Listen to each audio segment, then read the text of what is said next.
Ladies and gentlemen, welcome back to the User Hectic Podcast. Me, your host, Justin Freeburn, and my co-host, Soupy Campbell. I fucking said it for you. I'm taking over this fucking episode. You're everything else at the minute. So, see, before you do fucking anything, before you even announce who's on this episode, you've already read it. But see, if you're watching this, if you're listening to this, wherever you're watching your podcast, if it's Spotify, YouTube, just give it a wee like on YouTube, maybe throw in a wee comment, just say something mental in the comments. Or if you're on Spotify, maybe give it a wee review and let us know. Well, you don't have to let us know, just give it a review, preferably 5 stars. If it's not going to be 5 stars, then maybe don't do it. I don't give a shit. If you've nothing nice to say nothing at all. Exactly, that's what your auntie Soup says. So, yeah, thank you very much. Today's guest, we have a returning guest who was one of our favourites on the show at the minute. So, I want you to give a big round of applause for the one and only Mr. Talal Jomar. How's it going? Nobody here to give him an applause. Yeah, that's the story of my life. Absolute pleasure to be back, lads. Oh, wow. Good to see you again. You're in the comfy seat. It is half the comfy seat. I am comfy, like I am. I'm not going to lie. It was very comfortable. The last time you were here, you had to sit in the middle because with only one camera, and it was like we're coming up in the world, folks, aren't we? You are, to be fair. That's a real fucking good studio you have here. Here we're cooking now. But I spent 80 quid on a microphone, and I was like, I've done it all. You know, and then I come here and fuck me. All right, well, this is an accumulation of about 10 years of stuff. Yeah. So it's like, you know, the cameras are the hardest thing to get because it's the big bulk thing, you know. I was getting real anal about, like, even like the mic stand or the mic fucking arm and all to buy, and I was looking at different ones and different reviews and shit, and I was like, realistically, it's all going to do the same shit. But I remember you and Sean McLevy actually saying about how the springs can be fucking weird on these ones sometimes. Now, these are sweet, these ones, but I think Amazon ones are dog shit, but whatever, there's different fucking things. But I was looking up reviews of stupid shit, like pointless stuff that I'm never even looking at, like. But it's just mad how the accumulation of everything you have here, like, it must be some coin out, like. Oh, here I am broke. I can't afford to eat, so buy shit, you buy twice. That's exactly. Yes, so that's why I was like. This is why I want you to fucking, like and comment on the shit so we can start a Patreon and I can feed my kids. I don't have kids. I can feed Soupy. Also, just shirt. Yeah. Oh yeah. See the amount of shite I see shared on social media. Yeah. Like the thing is, as well, even if it catches one person's eye, it's a success. Because the amount of times I see shit shared, and unless it's something I really care about, it's been scrolled past. I'm never thinking about it. But if it just catches one person's eye, then happy days. Just fucking shared, aye. Get it out the fuck. But before the cameras were rolling, we were talking about rap music, right? And we were talking about being classic, you know. But we were talking about basically how we all get into rap music and whatever. And I was just fascinated. And I thought it was hilarious about how a fella from fucking middle of the Tyrone is middle of the Tyrone. Yeah, I know. I was gonna say something Middle East was in my head there. Well, you heard that song, Twins, fucking dead in the middle of little did we know. The middleman didn't do diddly. Unbelievable. But yeah, we're just saying about that fucking song forever. I'll never not hear you two boys say that. Fuck's sake. But yeah, so we're just saying about how mad you were saying you were the only person, to your knowledge, in your area that listened to rap music. Yeah, to my knowledge, when I lived in the sticks, like, yeah, and nobody else would listen to rap music. It was all just whatever was on, like, the radio. Stop the word, let me off, like. You know what I mean? Hugo, Uncle Hugo. As I said, like, I had to get my CDs like ordered in to Music Shop in Armagh. It'll be in the next few weeks, or they're bringing it in on the fucking horse. Do you know what I mean? Like, I was going to order in like 50 Cent albums. Do you have an 8-track? Yeah, you know what I mean? All like listening to like Tim West. So I was going into the guy in the music store, being like, "Here, Obi Trice is dropping new albums." Which is so niche. What happened to Obi Trice? Really, no gimmicks, man. We talking about? Like, I fucking loved Obi. His album, that Cheers album, was unbelievable. He had a song called "The Setup." Like, oh my god, and Nate Dogg comes into it and all. Poor if Nate Dogg. Here, man, I won't even care. Look at the state of that carpet. I need to get a mat down there. Nate Dogg, Nate Dogg is smooth. Like, I know. You put him on anything, and it's a banger. And I remember speaking to someone one day, and I was saying about Nate Dogg. I know the song "I Got Love." Yeah, I got banger, love, right? But I was saying about Nate Dogg, like, fuck, he's in so many songs and he fits in everywhere. And they were like, "Who is he?" And I was like, "Oh, do you know smoke weed every day?" And they were like, "That's him." I was like, "What have you been like?" It's every good song. There's the one that I think it was off Encore, maybe like the B side to Encore or something. But it was Eminem 50 Cent, Never Enough. It was called. Fucking what a banger. Yeah, and there's no matter how many there's on my nuts. Yeah. Fucking And I see just the never way. enough. And you know what was mad? He was one of the first, to my knowledge, that was like singing on tracks. Yeah. But he was hard as fuck. You know what I mean? Like you could tell he was gangster as fuck. I absolutely love Regulate. Like, see whenever that was Lethal. the song that made me like know him as an artist. Yeah. Because I remember I used to watch like fucking Channel AKA or something on Sky whenever I was like 10. And I remember just seeing that song Regulate come on, and I remember just being like, that fella sounds like Snoop Dogg. Do you know Warren G is Dr. Dre's cousin? Yeah. That's mental. Yeah, actually, yeah. What I love about that song is Warren G doesn't even try and keep it like street and gangster. He's just like, "I lad, I was fucked," and then Nate Dogg's like, "Ah, my car." But yeah, unreal. And then that every single year from I discovered that song, I played that when there's a grand stretch in the evening. I was like, swear to God, I swear to God I do. And I don't know why it always comes on. It's just the vibe, like it's just unreal. But there's actually, did you ever listen to what do you call the Radio 1 Live Lounge? Yeah. Hosier does a live lounge and he does like a mashup of a few different songs. But he, it's just man, Hosier. I got love. Homies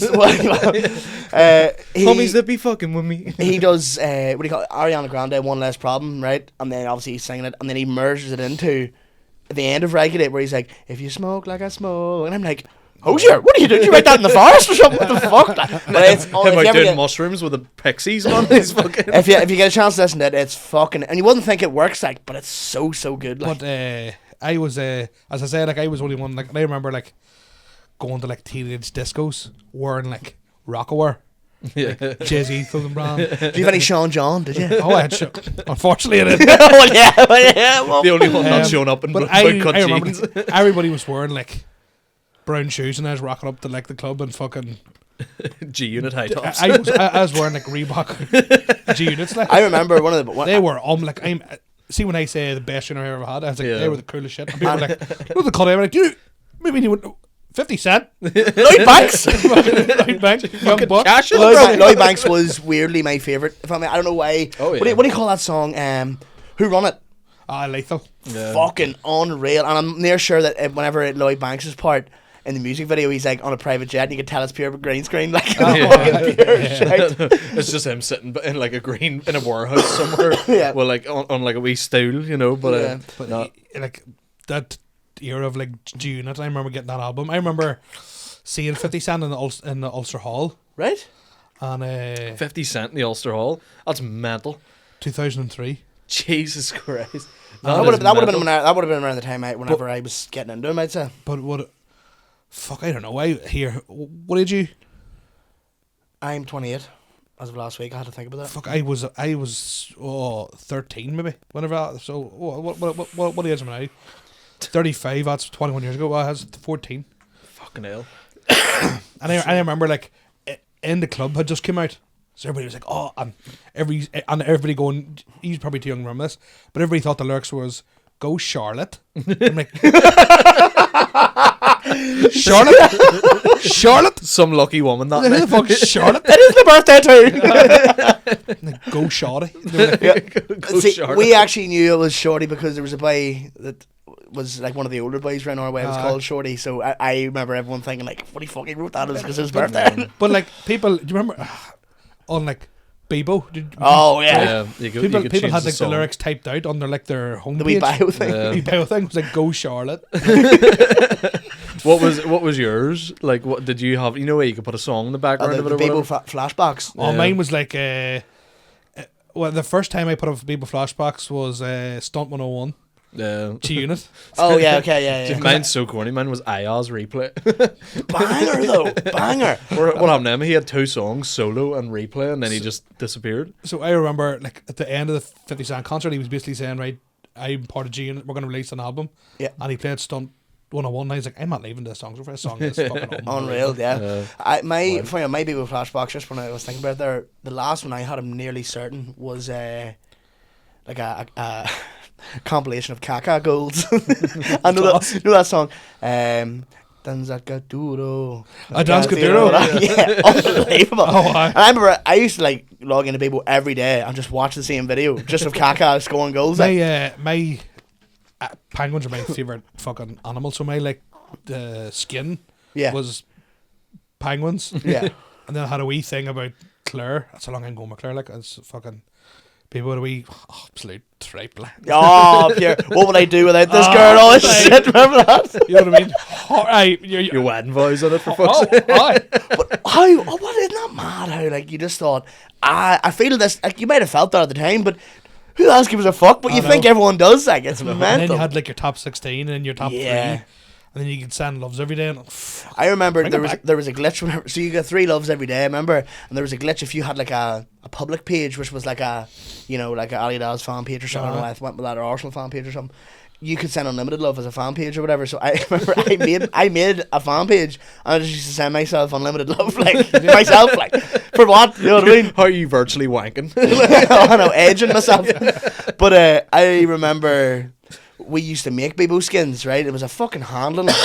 We used to make them, and one of the boys had like all my mates were United fans, so got a picture of David Beckham training in the rain or something, and the caption like beside it was just like so shit, like, but we thought it was brilliant at the time, being like, yes, I only take the odd dick or something. It was some shit. But I remember being like, imagine David Beckham saying that, like, you know? And all the boys had just their skin free. No. Right before. Do you remember the thought that the whole fucking football industry went mental because David Beckham had an inhaler? You remember that? That was crazy. I remember that actually. Because I was asthmatic. Well, I am asthmatic, and I remember being like, it's not the worst thing in the world. Like, he's like the fucking. It's not like he's, you know, missing a limb or something. You know. But it's like now they're all taking snuss like fuck. Oh yeah, I've seen that. They're all taking but snuss they're like all, what do you call them? They're taking like injections and shit. It's not like the steroid injection things in the leg, but they're a weird. I might be on about GA actually, sorry, but it's like a weird loophole. Yeah, send me a few.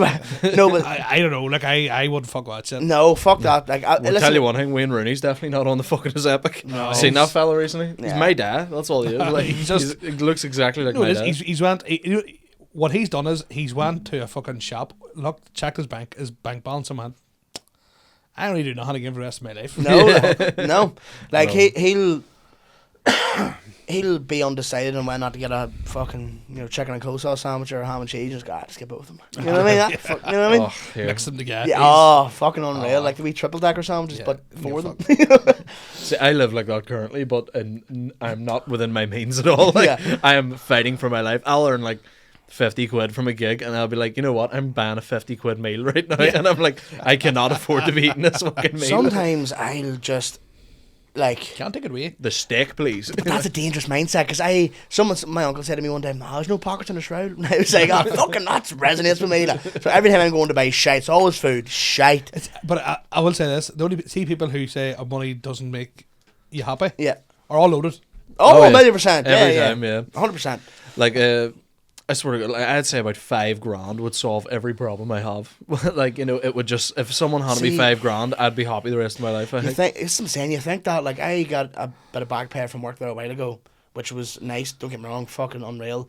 Managed to keep some of it, but I'm still fucked. Like, you know what I mean? Even if I spent, like, it's it's right. It's once you're in the loop, that's it. Like, you know what I mean? You're not getting out. Like, well, I'm gonna say this. Did you see the thing of like the my park lorry and the Moy going fire? No. I see this. No. Load of goujons, R.I.P. I'm waiting on a punchline here. No, there's no fucking punchline. So a lorry broke down and caught fire, but the chickens were alive in the back of it. Shit. Jesus. So these chickens, obviously the fucking plastic and there's these chickens on fire. Running about those streets of the white. Oh, fuck. They get out. That's not wise. Right? So every comes her own going here. It's half cooked. Which look, obviously animal cruelty and all that, whatever. Sad, like, but they were going to be fucking worth it anyway. But they're going to the slaughterhouse anyway. Yeah, that's what I mean. Yeah. But I mean, like, for like profit, they weren't going to die for nothing. They were going to have a reason to die there. You know, they were going to feed the human race. These fucking chickens are running about the my streets on fire. Right. So one of them survived, right? Right. Somebody put a GoFundMe for this chicken. It's fucking legit. We're gonna buy him new feathers. 14 grand. What? For a chicken. For the chicken? But what do they get? What are they buying him? I'll buy it, I'm killing myself. Fucking, it's somebody took it into like this hen. It's like place where like hens go to like, I know, fucking Disneyland for hens. I know what it is. Fucking. Animal Kingdom. Fucking, you know what I mean? Like, so it's where like rehab for chickens. Whatever the fuck it was, right? Yeah. So 14 grand they raised on a GoFundMe in about 3 days. Like, I ain't going, fucking, I ain't trying to GoFundMe. My child needs shoes for school. Like. It's the child's uniform bought. You know what I mean? See, there's some of the stuff you see. What, like, I've seen some mental things for GoFundMe's. Like, I couldn't name it at the top of my head, but I've definitely been like, what the fuck is that getting a GoFundMe for, you know? Because what are you going to do? Do you remember your man Jay Slater, his ma's like still doing a GoFundMe? And it's like, he's buried not fucking like, yeah, see, without any disrespect to him, like, his lad's died for enough. See his funeral looked unbelievable, crack. Have you seen the gazebo? You know what I mean? The gazebo on a DJ. That's the lower class, like, you know, reason to be higher class. That's like Biggie Smalls' funeral. Whenever they start singing, fuck, what do they start rapping "Hypnotize" when they're going through Bedford's Day, you know?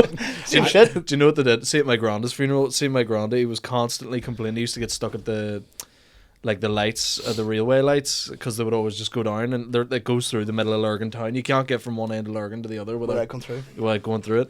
And my granddad used to get stuck at them every single day, and he would tell everyone in the town, sir, I was fucking stuck at the lights, sir, stuck at the lights. Yeah. And his funeral, we were walking him from the chapel to like the graveyard, and the guy in like the wee booth who like controls it put the fucking lights down, and like the whole, like, there was like, I think my granddad had like one of the biggest funerals in Lurgan. Like, every cunt knew him. Like, there were fucking people who shouldn't have been at it, you know, like that sort of people who don't usually go to like Republican funerals. And like, the guy put the thing down, and like the whole entire town was just in stitches laughing, and I was like, that's fucking mad. Like, I was like, bro, you've ruined a load of people's day. I know, I kind of made the day as well at the same time, like, you know what I mean, for a bit of banter, you know. But yeah, just before I forget, see, just talking about fire and the way this is just coming to my head there. This is telling that story. This is class. So there's we were young, running about the mile. Like, I might have been 14, 15, whatever. And fucking fire engine. So we see this fire engine pulling in this state. We're like, fucking class. Next thing, seen smoke coming from one of the bedrooms. We're like, holy fuck, this is, what the fuck's happened here? Right. Holy fuck, this is class. Anyway, like, I can't say his name, right? But he's not all there, right? Right. What do you want? We wanted him, right? And anytime the man that wanted a wee bit of alone time, he was always put out on the street. Right. So they thought he had been outside, but he wasn't fucking outside. Pissing rain. He had climbed under the bed and hid under the bed. Man, we're fucking in the bed. He was fucking about this. Can't hear it. Now, when I say I want, he is. Yeah. He's fucking about with matches, and he's put the bottom of the bed in fire when they were bucking. The sex is on fire. And that's like unbelievable. That's oh my god! Imagine the shock. You know what I mean? And you're just giving her a shoe, like, and you're just like, I'm sweating my bollocks out here. He got burnt, like. Oh, you buy? He had the notion to crawl out. Ah, fuck's sake. So he's like, get a GoFundMe for him. That's someone who deserves a fucking GoFundMe. He's lying there like a fucking well done steak on the bed. Man, bucking on the bed. Oh my god! And see It's the like something out of Big Mouth. see the chickens. Did you see any of them? You weren't lucky enough to see any of the chickens running about. Like, no, I wish I had it. To be fair. Straight into everevery group chat. I was gonna say just in my bottle of fucking Avion. There's 14 grand running about, for fuck's sake.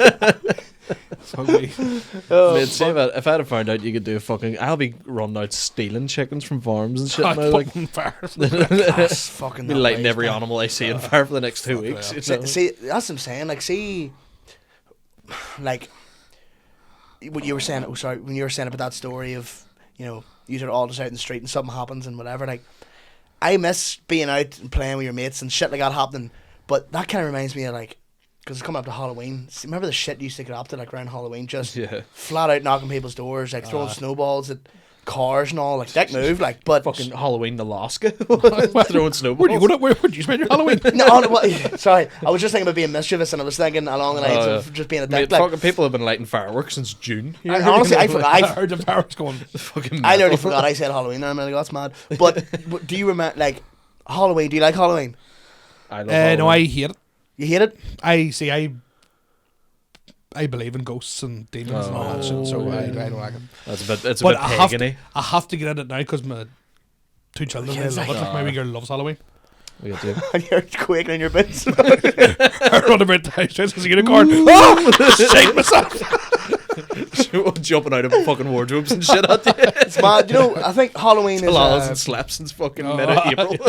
Halloween's an Irish holiday. Yeah, it was a pagan thing. But yeah, but it's something to do with like the way the Irish like mythologies, like believing like fairies in the underworld and all that. Apparently, I seen a furry.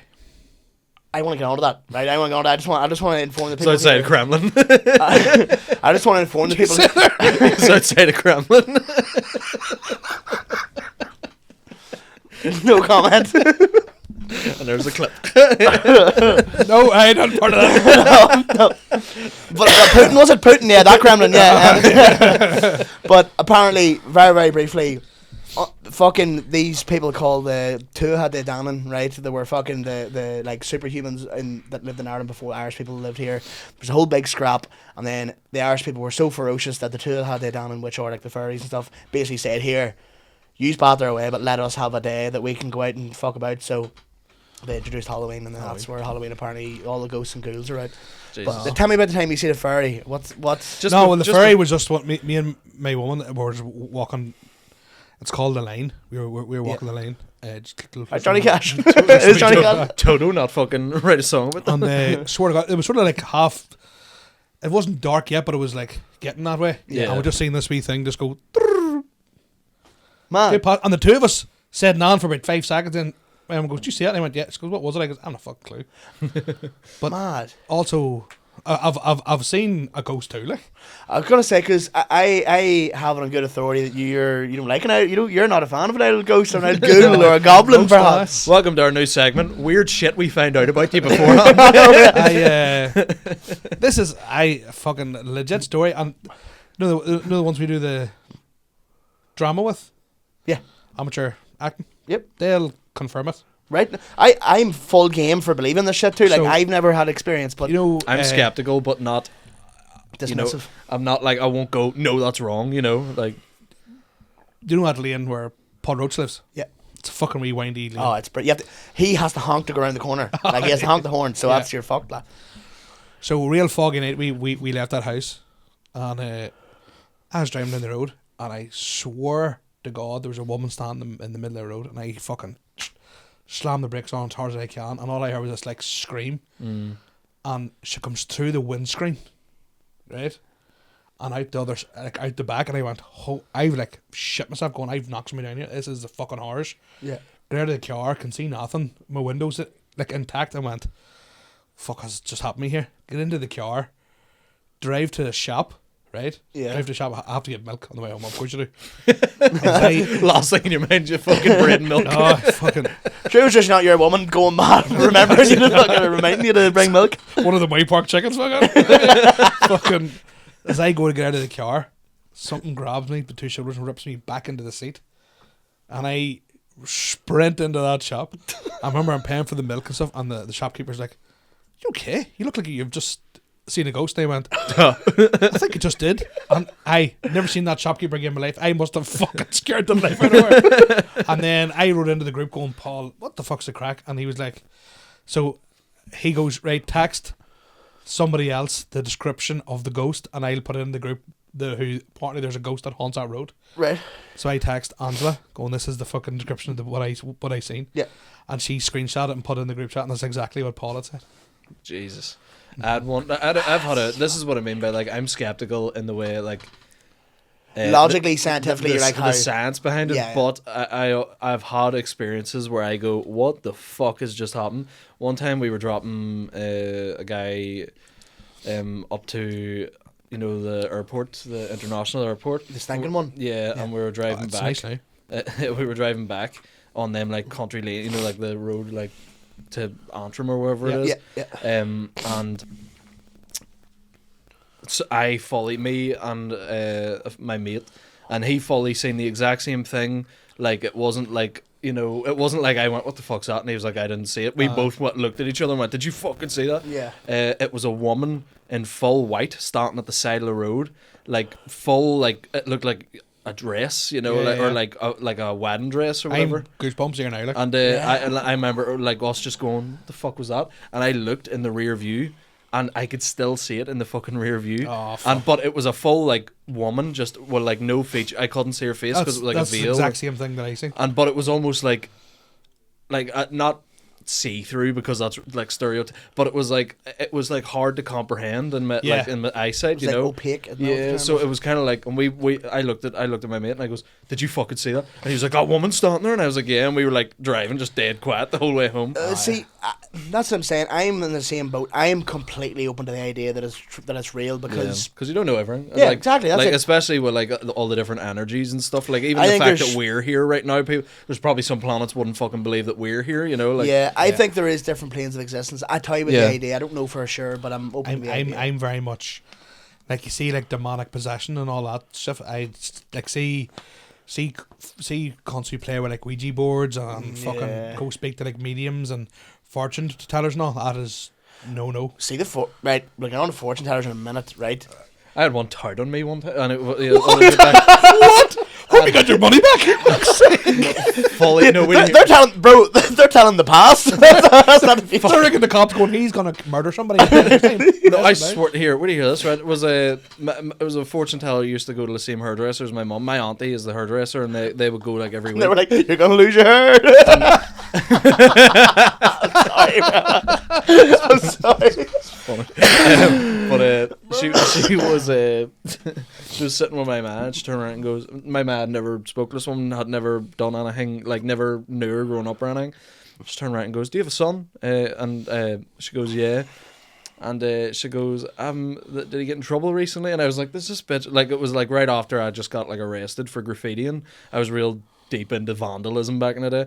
And I just got like arrested and got caught. Hope that's me F it, man. You know, I'm fucking done with these hangovers, these fucking spray paint hangovers.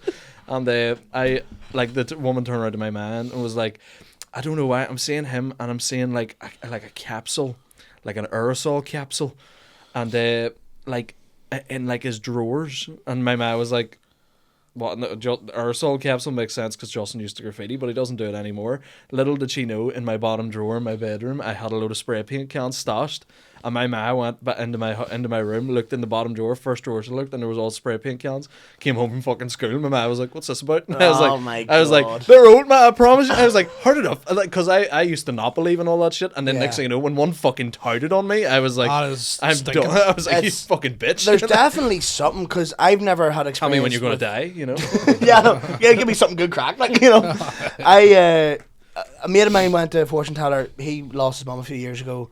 And he was friends with someone who was really holistic and that sort of stuff. So she convinced him to go, and he was like, yeah, fuck it. He's just laid back. He was, I go for the crack. And he wears this chain that his mum gave him and all this stuff, right? And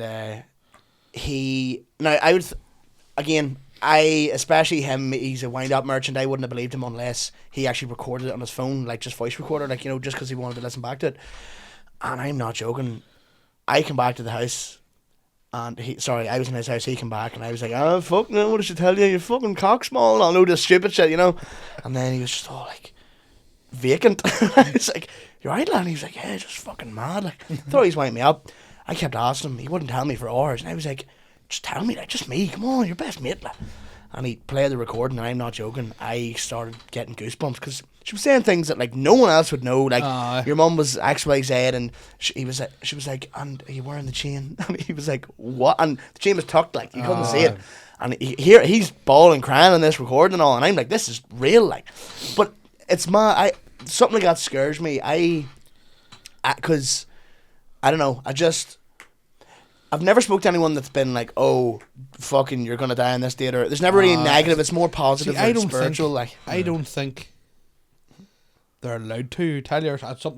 There's like unwritten, some unwritten rule. But like the time I went, and my woman used to go all the time. Then the time I went, I walked in and I was like full non-believer. Like, yeah, still sort of believed in ghosts and stuff, but didn't believe in any of that. And I walked in and the woman was like, oh, we'll have a skeptic here. And I went, skeptic. I went, Boy, but I know. And then she was like, right, see, can I change your mind? And to be fair, she got very little User skeptic, name of the out episode. of me. Like, and I was like, no, you're wrong. Mm. And like, she thought I was lying there, and I was like, I'm not lying, because a lot of stuff you've said there's not right, like. Yeah. And then she was like, all right, okay. And then she was like, she goes, do you ever feel you're getting like followed by darkness? And I went, fuck, just Hawkins in the mic. And a chicken's burnt to crisp walking about my backyard. banger of a joke back in the day, but I was like, no. And then, because then a couple of things she did say, I was like, holy fuck, how would she even know that? Like, yeah. And then like, my mum, and she's full. She was like, everything she said to my mum was like mental. Yeah. But like, it was her that I think, because I fucked about that much, or like she didn't get what I think she like opened the door to this. She dug deep then, like, or she was the one that fucking unleashed the demon on me. Putting out hex in you, Joe, one of them ones, like. So I had the demonic possession, so. You're right. The exorcism of Talal Jomar. Did you? So you know this story. I didn't. I was going to ask you about it, but I didn't know if it was something that you wanted to talk about. You've never told me it anyway. Like, unless you want, if you want to tell it. Like, I've told it a few times. Like, right, okay. No problem at all, like. I think you told us the last time you were here, like off Here? camera, Me? yeah. On the pod. But I think you didn't say it on the pod, but like after, like when we were chatting after. But, do you want to say it to the pod if you want to? I don't mind, like. Yeah, Perfectly, go ahead. That's mad. Whatever. But like, so it was kind of like, so I was partying, right, back in the day, yeah, right, when this happened, yep. So I woke up one morning, and fuck, to this day I can still see the face, kind of like the Joker from The Dark Knight, yeah, but not that sort of like manic face, but not. It's like when you're dreaming, you're in the house, but it's not the house type of thing. Yeah, yeah. Past no remarks. I'll do like a condensed version of the events. I'll put in the highlights. There's a whole lot of stuff in on. The highlights of the exorcism of Talal Jomar. Exorcism of the day. When I say my head was fried to the worst time of my life, and so a couple days had passed, nothing. Then every so often I'd catch something at the corner of my eye, or I'd see something like a reflection in the mirror or whatever, and so maybe after about 2 weeks, I'd be sitting in the house and something would fall off the wall, right? Or like a fucking ornament would move, something. I in my head sitting going, right, maybe subconsciously I'm getting up and moving it or something. You know, there was a whole something, yeah. So I was like, that's not fucking happening to me, right? Then I started having these really bad like nightmares, and I'd wake up screaming the fucking house down, like roaring the house down, what the fuck? And then I seen him in the corner of the room one night. The corner of my room, and I fucking couldn't move. Then I heard tell of like I'd never experienced sleep paralysis before, so I thought sleep paralysis. My sister's a psychologist. She was like, "No, you need to like wise up, start going to bed earlier, look after yourself. We bit more exercise, get your mind right, all this." Yeah. Started to do all that. Wasn't drinking nothing. I was sober for about maybe 4 or 5 weeks, and was driving home. Not that I was an alcoholic, but I was drinking at the weekends. Yeah, just because it contributes to sleep paralysis. I was driving to my mum's, and through the Argray, which is just outside the Moy. Yeah. And it's National Trust. At the exact same time, the 4 doors of my car just go fly open. Jesus. And I shit myself, and I just go fuck it, and I'm driving 4 doors open, trying to swerve to get them to close. I ain't getting out. GTA, like. I ain't not getting out. Fucking, and like it was fucking the cold. I can't describe people like the coldness that like see when these things were happening. It was like the coldness. Yeah. It doesn't matter whether it was warm in the house. It would be instantly like. Do you ever be in like the back of like a frozen lorry or like a cold room in a restaurant? Yeah, or something like that. Yeah. Like that. You can see freezing. Like freezing. So got the doors closed anyway. But 3 mile up the road. Oh fuck! I want to see the size of this black cat. I thought it was a fucking puma. It was fucking massive cat. I slammed the brakes on. The cat jumps on the bonnet, starts scrabbing out the windows, and I mean like fucking digging into the glass and going, what the I floored, that cat's still in there. that cat's in orbit, like. Dead on, whenever this goes on, and the time, and then we had a dog at the time, and the dog wouldn't really and a dog loves their owners, like a dog wouldn't really interact. As the weeks went on, the dog had less and less like interested in me. It was sort of almost like car away from me. That's dogs apparently know shit too, like. And then one night, so this all happened the last week of it. One night, I'm in the room getting ready for bed. The room's dark, and a bastard appears in the corner again. And I sort of come running out, and my dog sees me and goes mental, starts like growling and snarling. And I'm like, what the fuck? So my woman's then shouting at me for scaring the dog and going, I'm a fucking demon. Trying to fucking ruin my life here. There's a ghost in the backyard. With this fucking dog. Anyway, that's okay. The next night, the dog's in the room by itself, and the dog comes out like it's frightened. Dog's yelping. My woman's like, right, something's not right here. I'm like, we need to get priest out. There's something here. So she's like, no, nothing. She's like, no, we'll do nothing. And then I wake up in the middle of the night choking. Right. Can't breathe, choking. And I'm like, Claire, get this fucking thing off me. She's like, what's not on you? And so when she puts on the light, I have this like handprint around my throat. Right? But the hand doesn't match my hand. Big long pointy fingers around my throat. And I'm like, that's it, I need help. So I go to my auntie, who's quite holy. And I says, here's what's going on. She's like, I know the exact person you need to ring. So there's a place called the Prairie in Bamburb. Yeah. And we years ago, used to do exorcisms there. It's real, nobody really talks about it. Probably should have said that in fucking podcast, but anyway. They're probably get murdered by the fucking the Vatican now. But so this priest comes up from Clare to perform this exorcism on me, and it's not like I was like, some fucking stank of demon left me in there. Do you know what I mean? I didn't even try. Demon's like, I think he tried and went, fuck him. You know what I mean? It was like, but it was not like, I remember that, and I wasn't allowed to, I remember I went to like shake hands with the priest, and the priest was like, priest wouldn't even look at me. Yeah. Priest never made eye contact with me once. But so there was the local priest, he was there. He was throwing stuff around me, like by the water or fucking sage or whatever. Yeah. And even he wouldn't really speak to me. And like, then they started like speaking. They were like, see when they go from English to Latin. That's your fucked. Like, going, hold on a second here. Yeah. That makes it so much more scary because what are you saying? So I'm sitting, that foreign muck. So I'm sitting in this room on a chair, right? Like on a wooden chair in the middle of a room. They've candles and all different things that the whole cast. So there's a fucking Virgin Mary. There's a fucking baby Jesus. There's the whole cast. The whole cast. You know what I mean? A few extras and all. The whole cast of the nativity. I'm like, this is the worst nativity ever. You know what I mean? The three not wise men. Oh, fuck.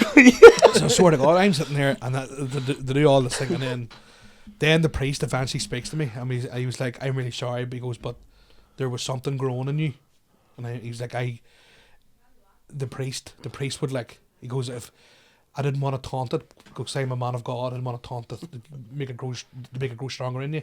And right, okay, and then ever since then I've been. Sweet, like, but the exorcism went on for about 25 minutes, like half an hour. Did you feel anything during the exorcism, or was it a... You're almost put in like a trance. It was almost so... I almost forget what it was like in the room. It's fucking weird. It's a weird thing. I'm like, did that really happen? And I'm going, have I fucking imagined all this? But and I think it's probably one of them things that if your head's so wrecked to the point where you're getting a fucking exorcism, whatever that's happening, you're... Probably as a trauma response, you're not thinking, you're just thinking, get this fucking thing out of me or stop or whatever. He wasn't even, I don't think he was ever in me. Yeah, but I just mean like, get it away from about me. But he was like, it was haunting you or something. But like, even like my mum would have said, see when she goes out, she wasn't really a big believer. She was like, whenever you were like a wee boy, you'd have argued with the corner of the room all the time. I'm like, what do you mean? She's like, you'd have been standing. Calling you a stubborn bastard. You'd have been talking to somebody in the corner room, like having full on argument. I'm like, what are you on about? Like, no, mate, Lloyd Banks is way better than fucking the 50s. No, mate, I'm telling you, the G unit shoes will go well with this. The demon's trying to keep you right. He's going, listen, mate, you'll have no mates if It's you like, wear honestly, that. take off that Sean John. You'll never guess what's going to happen. I mean, I'm going to be honest with you, FUBU might not be a great thing to wear. It's maybe 10 years ago. The demon trying to give me like a fucking ham sandwich. You go, yeah, that'd be alright. Hey, look, a sausage. Where do we paint? But see, that's the thing, right? See with the whole exorcism thing, right? I understand if there's probably people listening to this going, he's talking shit. Aye, 100. That's what I mean. Like, No, listen, that's what I'm saying. And do you know something? If the roles were reversed and somebody I didn't know sent us, I'd be like, you'd be going a lot. You'd be the first, yeah, no, you'd be the first man. So I always, before I didn't do it this time, but before I'd had a story, I always go, look, I know for a fact you're not going to believe me. Yeah, What happened? So if you want to believe it, believe it. If you want but to that's what I'm believe saying. Like, no, it is, right? Realistically, I can understand if someone did think that. Now, I do believe it. That's your experience. You're telling me that your experience, like whether or not it was an actual demon or whatever, that's what you experienced in your head. There, like, you could probably pick 1,000 explanations, like real world explanations for fucking. I mean, the 4 doors open. Like, what do you say with that? Like, central lock and fucked, right? It was an old car. Like my sister says, like it could have been. She goes, somebody could have like pranked you and had all your doors. You know what I mean? Like, yeah, there is far-fetched explanations for it. Of course there is. But the thing is, like, why? Like, I completely understand that's your experience, and why would anybody come on and just lie? You know what I mean? So it is one of those ones where like, but that's why I do respect, like, see all the spiritual stuff and all the, because see, do you ever, and this is an ingrained human experience, and I think everyone shares emotions. We all know what it's like to be happy, sad, whatever, right? Or like a feeling inside you, right? See, whenever people are telling ghost stories, see that feeling of like, what the fuck? Everyone shares that. It's real. Something's there. Like, did you have my granny from my ma's side? She was very holy. She was very into that. My ma would be the same. Yeah. So like, I remember I was fucking a cub, like 6 or 7, and my granny. I remember I walked around the street one day. It was sort of dark at night, and I should have done it. Even if it was daylight. yeah. And my granny got me into the house. She was like, "Don't you ever walk out in that street by yourself again?" And I was like, "Why?" I was like, "No, it's child, like why?" She goes, Yeah. And then she told me this story about this old woman used to walk the streets, the main street in Blackwater, and if she spoke to you, you died the next day. And there's so many, but there's so many versions of that story that are all the exact same. Yeah. I remember I got a pack of playing cards. It's just bad breath, fucking knock you out. Right, I got a pack of playing cards. Didn't know the fuck it was. I think it came in like a lucky bag or something, and I was playing with the jokers, and my granny went fucking scorched earth. Yeah. When I had never seen my granny this angry, ripped up the 2 jokers, burnt them. Yeah. Took me upstairs and fucking she washed me in Jay's fluid. Like she fucking I didn't lose my tan because of an iron. She washed my tan off. Yeah, she scrubbed hundreds of years of dick. Fucking. But no, what the thing is with those things, right? I've been listening to a lot of the Blind Boy podcast. If you've ever listened to, No. It explores a lot of different like mythology, psychoanalysis, all this stuff, right? But so the whole fairy thing. Do you know the whole? Like I briefly explained it earlier. There's a theory that basically all these stories, like we have an oral culture, and it's not just Gok 9000. It's like it's a actual like storytelling and all that shit before everything was written. So in order to like protect the land or whatever, like fairy trees, I don't cut down the fairy trees. You hear this? So in order to like protect the land in a certain way, you make up these stories to scare people to not walk the road at night or whatever. Real Scooby-Doo shit. Yeah, and the easiest way to explain to someone in 100 years why you should, not walk this certain path. You don't because pick the fucking flowers off a roundabout. I don't know. Yeah, but you know what I mean. But could be for some reason. But I remember her telling me my granny fucking. I'm talking about it. My granny fucking. I was. Abuse, for fuck's sake. You know what I mean? Yeah. Show me a story. There's a house. It's a back road from Blackwater to Banburb. The house from Proctor's Hill. Just sounds scary. Proctor's Hill. That's fucking. Did you ever read The Crucible? No. John Proctor. That's the fucking the witch trials of Salem. So really, there's a character called John Proctor. Proctor's Hill. That's weird. So there's this house called Proctor's Hill, right? The house on Proctor's Hill. Sounds like a Netflix series. It does, right? So I get fucking tears in my eyes. I'm fucking stressing out here. Honestly, if you want to stop talking, honestly, no, it's grand. So it's grand. Fuck's sake. So my mum told me the exact same story. So my granny would have cleaned that house. Yeah. And there was a stage only everybody had died in the house except this old woman. And my mum was there. She took the exact same story. Her and her cousin went with my granny one time to clean the house. And they found a gun underneath the pillow. And my granny went to this woman and was like, "Oh my God, what are you doing with a gun in your house?" It's like, "If you seen the things I seen at night, you'd have a gun too." And that line stuck with me. That's ingrained in my head. Oh my God. But anyway, even when I was like a teenager, a bike, you'd cycled around, because I lived in Bamburgh till I was like 16. Yeah.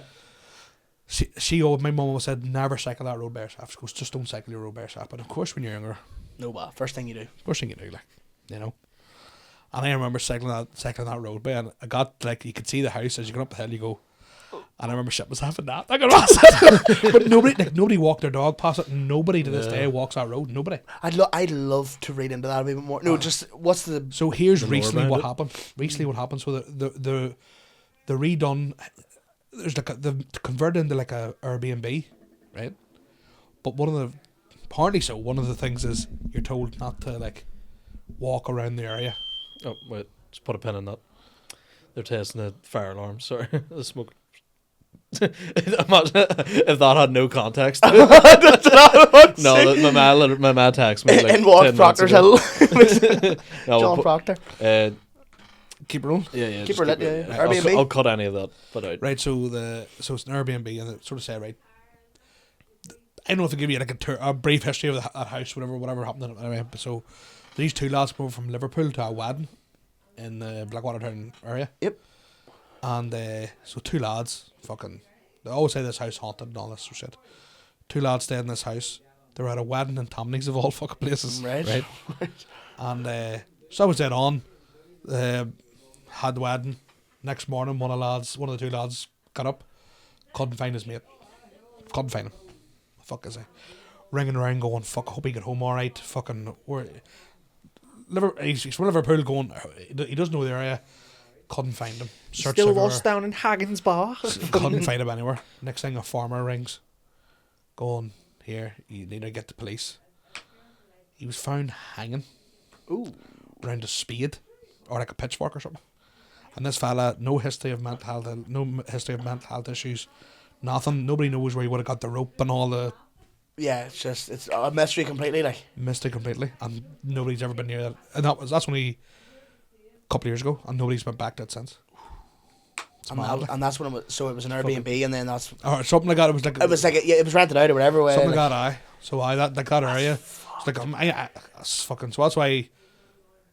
Here, I'm hoping there's all lies, like it's all bullshit, like. Yeah. But see, the thing is, even if there is explanations for that thing, there's no smoke without fire. Like. You know what I mean? If there's that them stories attached to them things and whatever, like there's always something. Like I remember my ones, like talking to my mates and all, and everyone shares ghost stories, and my nanny and my ma said this and all that stuff. But my mate's ma, like.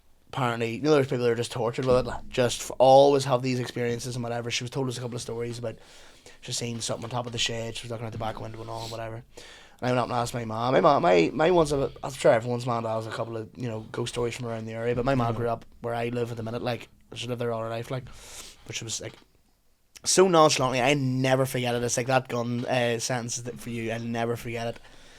Said it so nonchalantly. We were terrified, asking about ghost stories and all. And spooked out, and then she told this story. I can't remember exactly what it was, and then I was like, but what about banshees? And she goes, there's a banshee over outside the Monaghan's house right now, and just continue talking. And I was like, why did you tell me that? Like, you know what I mean? Like, I used to be over their house all the time. No, she actually said there's a banshee at the top of the Monaghan, of the lamppost outside the Monaghan's house, combing her hair right now. And I remember going, she painted the picture in my head, like, what? I can see it in my head right now, like. That's and mad. I used to call for the Monaghan's flat out, and I'm like, I just can't go over there anymore. That's just it, like, you know. But the older I'm getting, the more I'm thinking it's bullshit. Yeah, I know what you mean. Like, because there's no new ghost stories. There's no new. Yeah. It's always old. Cameras. So to me, it's like did nothing to do back in the day. So they just imagined it. But then somebody made a point to me one time. The mind can't draw what it hasn't seen. Yeah. Yeah. So you can't imagine something. Yeah, exactly. That doesn't exist. Yeah. It's like that whole... Without trying to melt your heads here, but No, you I know know what what you mean. I know exactly. like what you mean. biblically accurate angels, like that sort of shit. Do you know what a weird one for me was? In this house, funny enough, there's been two in this house. Weirded me out. One time I was going up the stairs, and there's nothing on our stairs that can catch you or whatever. You know, like you can get your sleeve cut on or whatever. And there's like you can sort of you know when you go to like our bathroom, you can see through the railing. Yeah. To like on the stairs, I was walking up it, and something like caught my coat, but like in a real weird place, and like almost like pulled me back, as in I don't mean like I just when you catch your like something that just and there's a way like but I mean like yanked me, and I was like. Right, because again, my whole life I didn't give a fuck. I was always under the impression if ghosts are real, try me. But like, any ghost watching this, I do not stand Justin Freeburn comments. There's a boy in the house just going, ooh. There's a ghost above the Monaghan's house right now watching the User Hectic podcast. But that one, his beard. That was a weird one, and combing his beard. He's producing music for T Mike, and that pulled me, and that was just it. That was it. But I looked around, I was like, there's nothing right there to pull me, because my mum and dad were in the living room, and like my sister or whatever was away out, and I was like, there's literally nothing on this banister that would have pulled me there, or would have caught me. And then the other time was one time me and my mate were making music in here, and it was like late. My mum and dad were away for the night or something, and it was like 2 a.m. whenever he had left. And no, it was 11 till it was 11. He had left at 11, and I went up to my room and was just in the house on my own, whatever. Like again, I'm more afraid of people, if you get what I mean. See, if someone came into this house, I'm like, fuck it, right? I'm going feral, like I'll. That was I'll always something. It's not the dead you have to worry about; it's the living. Yeah. And I was like, right, okay, and I just heard something downstairs. Because like all my mates were like the way you would be, you just come in. Yeah. Like this house, like people like if you're known in this house, you don't have to rap. You can just come in. I mean, like just if it's like a random Tuesday and we don't know you're coming over, just be like maybe let us know. But like like for example, if we know you're coming over, just come on in. We're expecting you. But so when my mate had left, and it was maybe like 1 a.m, and I was like, it was like a Saturday night or something, and I was just like. Chilling upstairs, I just hear from downstairs, big drop, and I was like, the fuck was that? And I was like, in my head, I was like, the cat's downstairs. Like our cat used to be a bit mental, like used to run about and jump on things and all, and I was like, maybe the cat's jumped up and knocked something over or something. And I went to walk downstairs, got halfway downstairs, walked into my like hallway, and it was all pitch black, all the lights were off and all. And I just heard and this is like not a fucking word of a lie. It's same thing, my experience, I don't care if you believe it or not, this is my fucking experience. And I didn't physically see anything, but I was walking in through the hallway, pitch black kitchen, everything was switched off, doors were locked. And in my head, I was thinking maybe Liam's came back and trying to prank me or something, because my mates would have been like that. They would break into your house and all. Like we used to do that. Like we used to like our mate Liam used to. Whenever he wasn't working, like he would just be sleeping till like 4 p.m, and we used to break into his house and scare the shit out of him and all, like literally like burgle you, like, and fuck. like that's what we used to climb through your windows and all. Human too. You up till like 8 that morning going to get a wee bit of kip here smoking out giant or something. You know what I mean? Boys coming in. That's what we used to do. That we used to crawl under your bed and all, and but so I thought, like matches and all. Liam, I was like, Liam's come back, he's wiped me up here, and I like got into the hallway and I heard from the living room, like our living room, you have to go into the hallway, you go out into the living room, and I just heard, hello Justin, and I was like, nah, fuck that, and I went back upstairs and I was trying to find something I could grab. I had like a baseball bat at the time, and I was like walking about, I was like, fuck it, I have the bat, someone's in the living room trying to wipe me up, you're going to get your fucking skull cracked open. And I walked in and the TV light was on. Like the TV was on, and Vanilla Sky by Tom Cruise movie was on, and I was like, oh, it must have just been the TV I've heard, but why is the TV on? Like the TV's turned itself on. My TV in my room does it every now and then, it just randomly turns itself on. Rid of it. Yeah, I do. Scrap. I used to remember the end of VHS tapes. There used to just be that mad noise. That used to scare the fuck out of. Was that when it was rewinding itself or something? See, it was weird. Obviously, you haven't, but maybe you have. If you have, it's okay. But like I've done like night feeds with like children, Right. and they say children can see things. I've heard of this too. Yeah. Yeah. So I'd be Kids see sitting- ghosts. So I'd be sitting feeding fucking maybe girl or maybe lad, and they would be looking at a fucking certain point of a room, and either start smiling or crying. You're going, And you're like, and then you're just going. They can't tell you. They can't. I know "Fuck's going on there?" Yeah. Like, if there is a god, he plays fucking sick jokes by making that sort of thing a thing, isn't he? He's like, God's going, only kids can fucking... First only word. kids and people who are mute. The first word their child said was, "Dad, the central organ's fucked."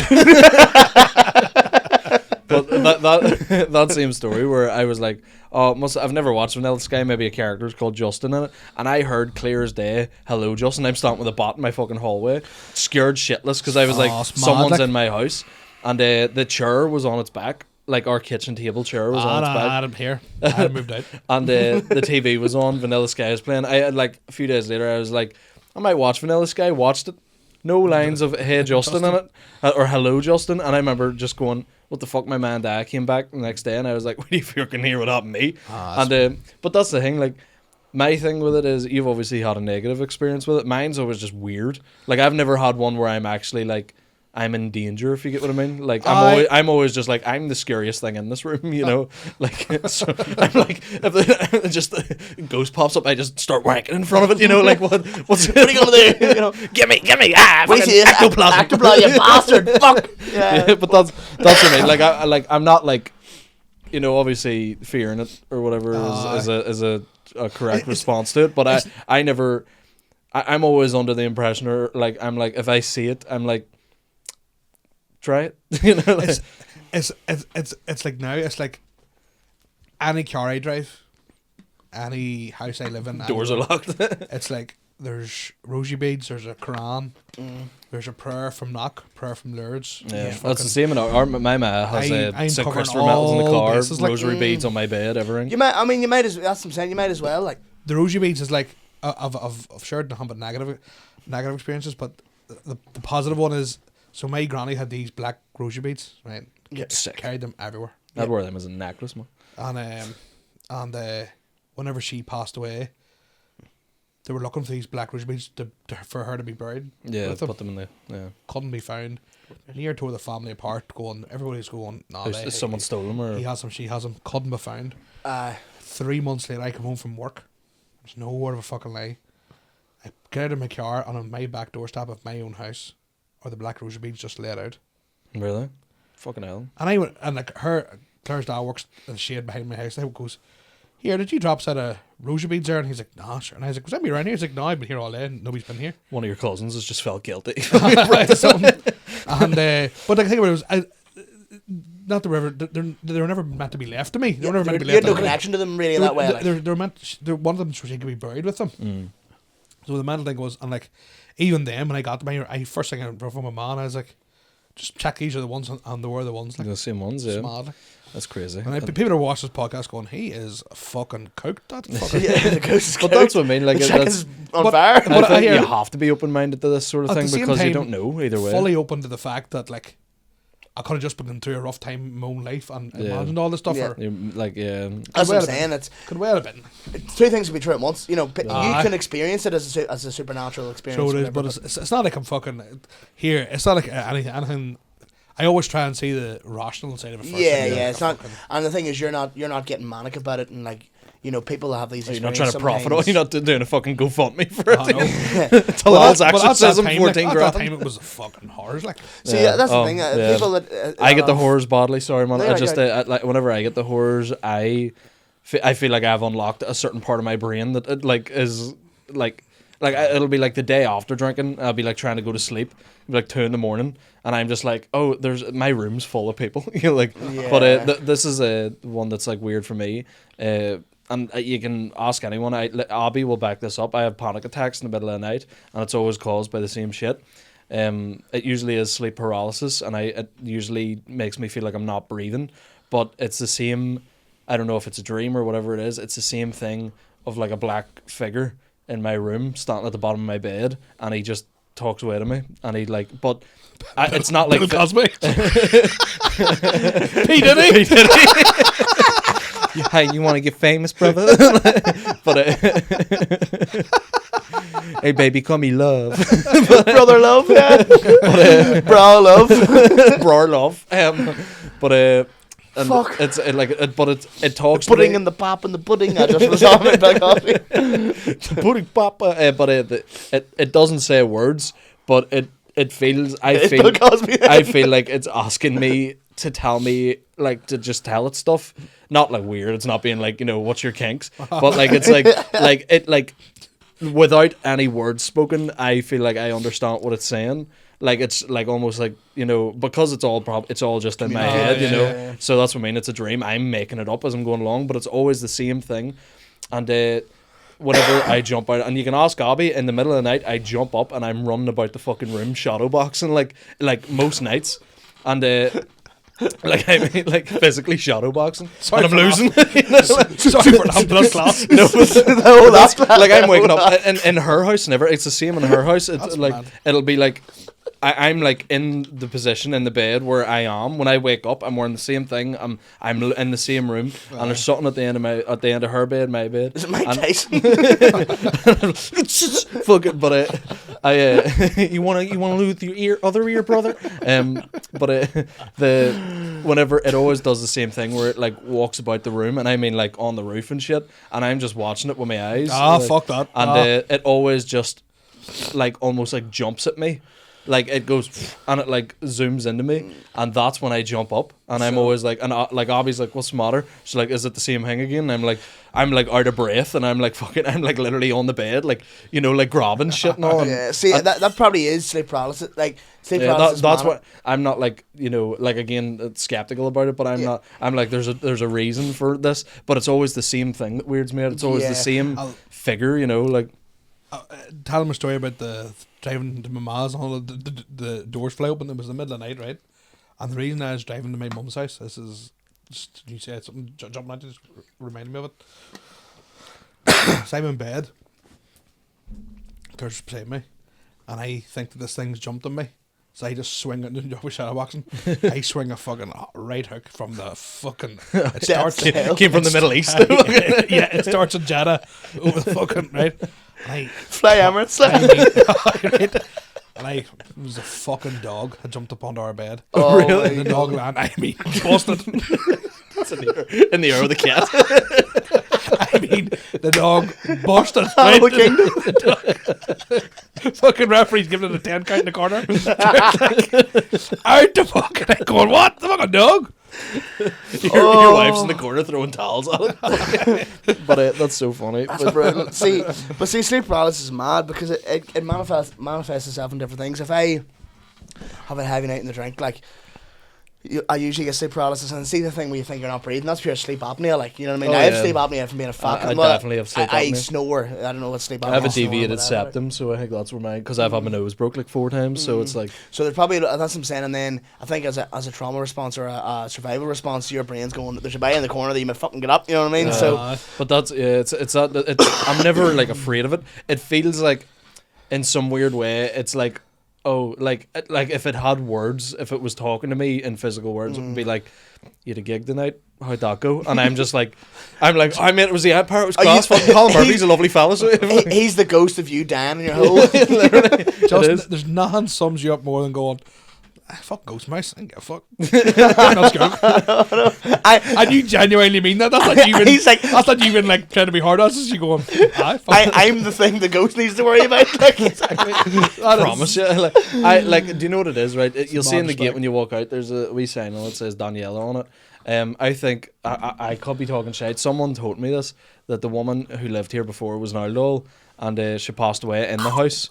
So she like, I think. But someone told me that. It could be wrong. It could be someone trying to make up shit to scare you or whatever. This is my last ever appearance on the I asked a quick ghost story question. That's fucking mad. I'm enjoying it though, because it's gonna come out before Halloween. Like, this is what I mean. I've never had a reason to like be scared, if you get what I mean. So like, I'll never. Well, again, I could be saying this and then I'll walk out here and it'll be like a fucking, you know, something out of Cat in a Hat, you know, like the fucking walls are bending and shit, you know. The cat in the air. Talk about being scared away. I said last minute, wasps, my biggest fear. Oh, yeah. So I'm sitting in the house working from home today, right? Fucking window open. It's like October. you'd like to think you're safe. Oh, you're never safe, bastards. Fucking They'll get you next Christmas Day. The Jerry Adams bit. Wasp flies in, right? I go, Talal, you're the house chef. Man up. I'm going to have to man up here. Yeah. Get the fly swat, right? Miss it by a country mile. Oh. So me and this wasp, right? He's can't chase me around the kitchen, right? The windows open so Claire's dad can hear me, right? And all he is, get away the fuck, you bastard! Fuck! I'm roaring outside, right? I managed to kill it. Right. I have went full fucking Top Boy. Yeah. Fuck you, innit? For some reason, I'm shouting at him. Dancing around it. For some reason, fucking I'm throwing in gang full signs. road, man. I'm like, Merc blood! You look a fucking...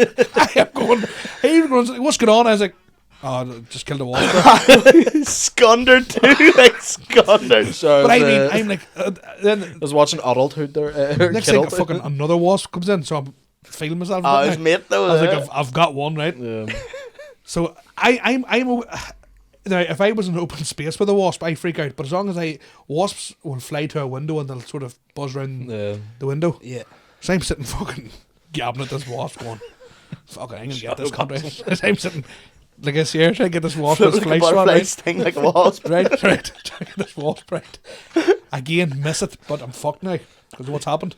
I've broke my fly swat. Fuck. Right? You're grabbing everything, fucking So I'm towels. looking what the fuck can I get? And there's just like magazine sitting. And I was like, right, I'm gonna get the magazine. And I swore to God the wasp was thought the exact same thing.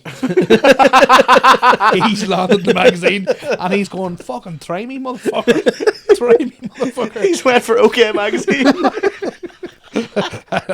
Auto theater. You've grabbed like a wee thin one. He's like, I'm going for the fucking TV guide. He's sitting with the yellow pages. Rolled up as well. So I'm like, right, what the fuck can what can I get here?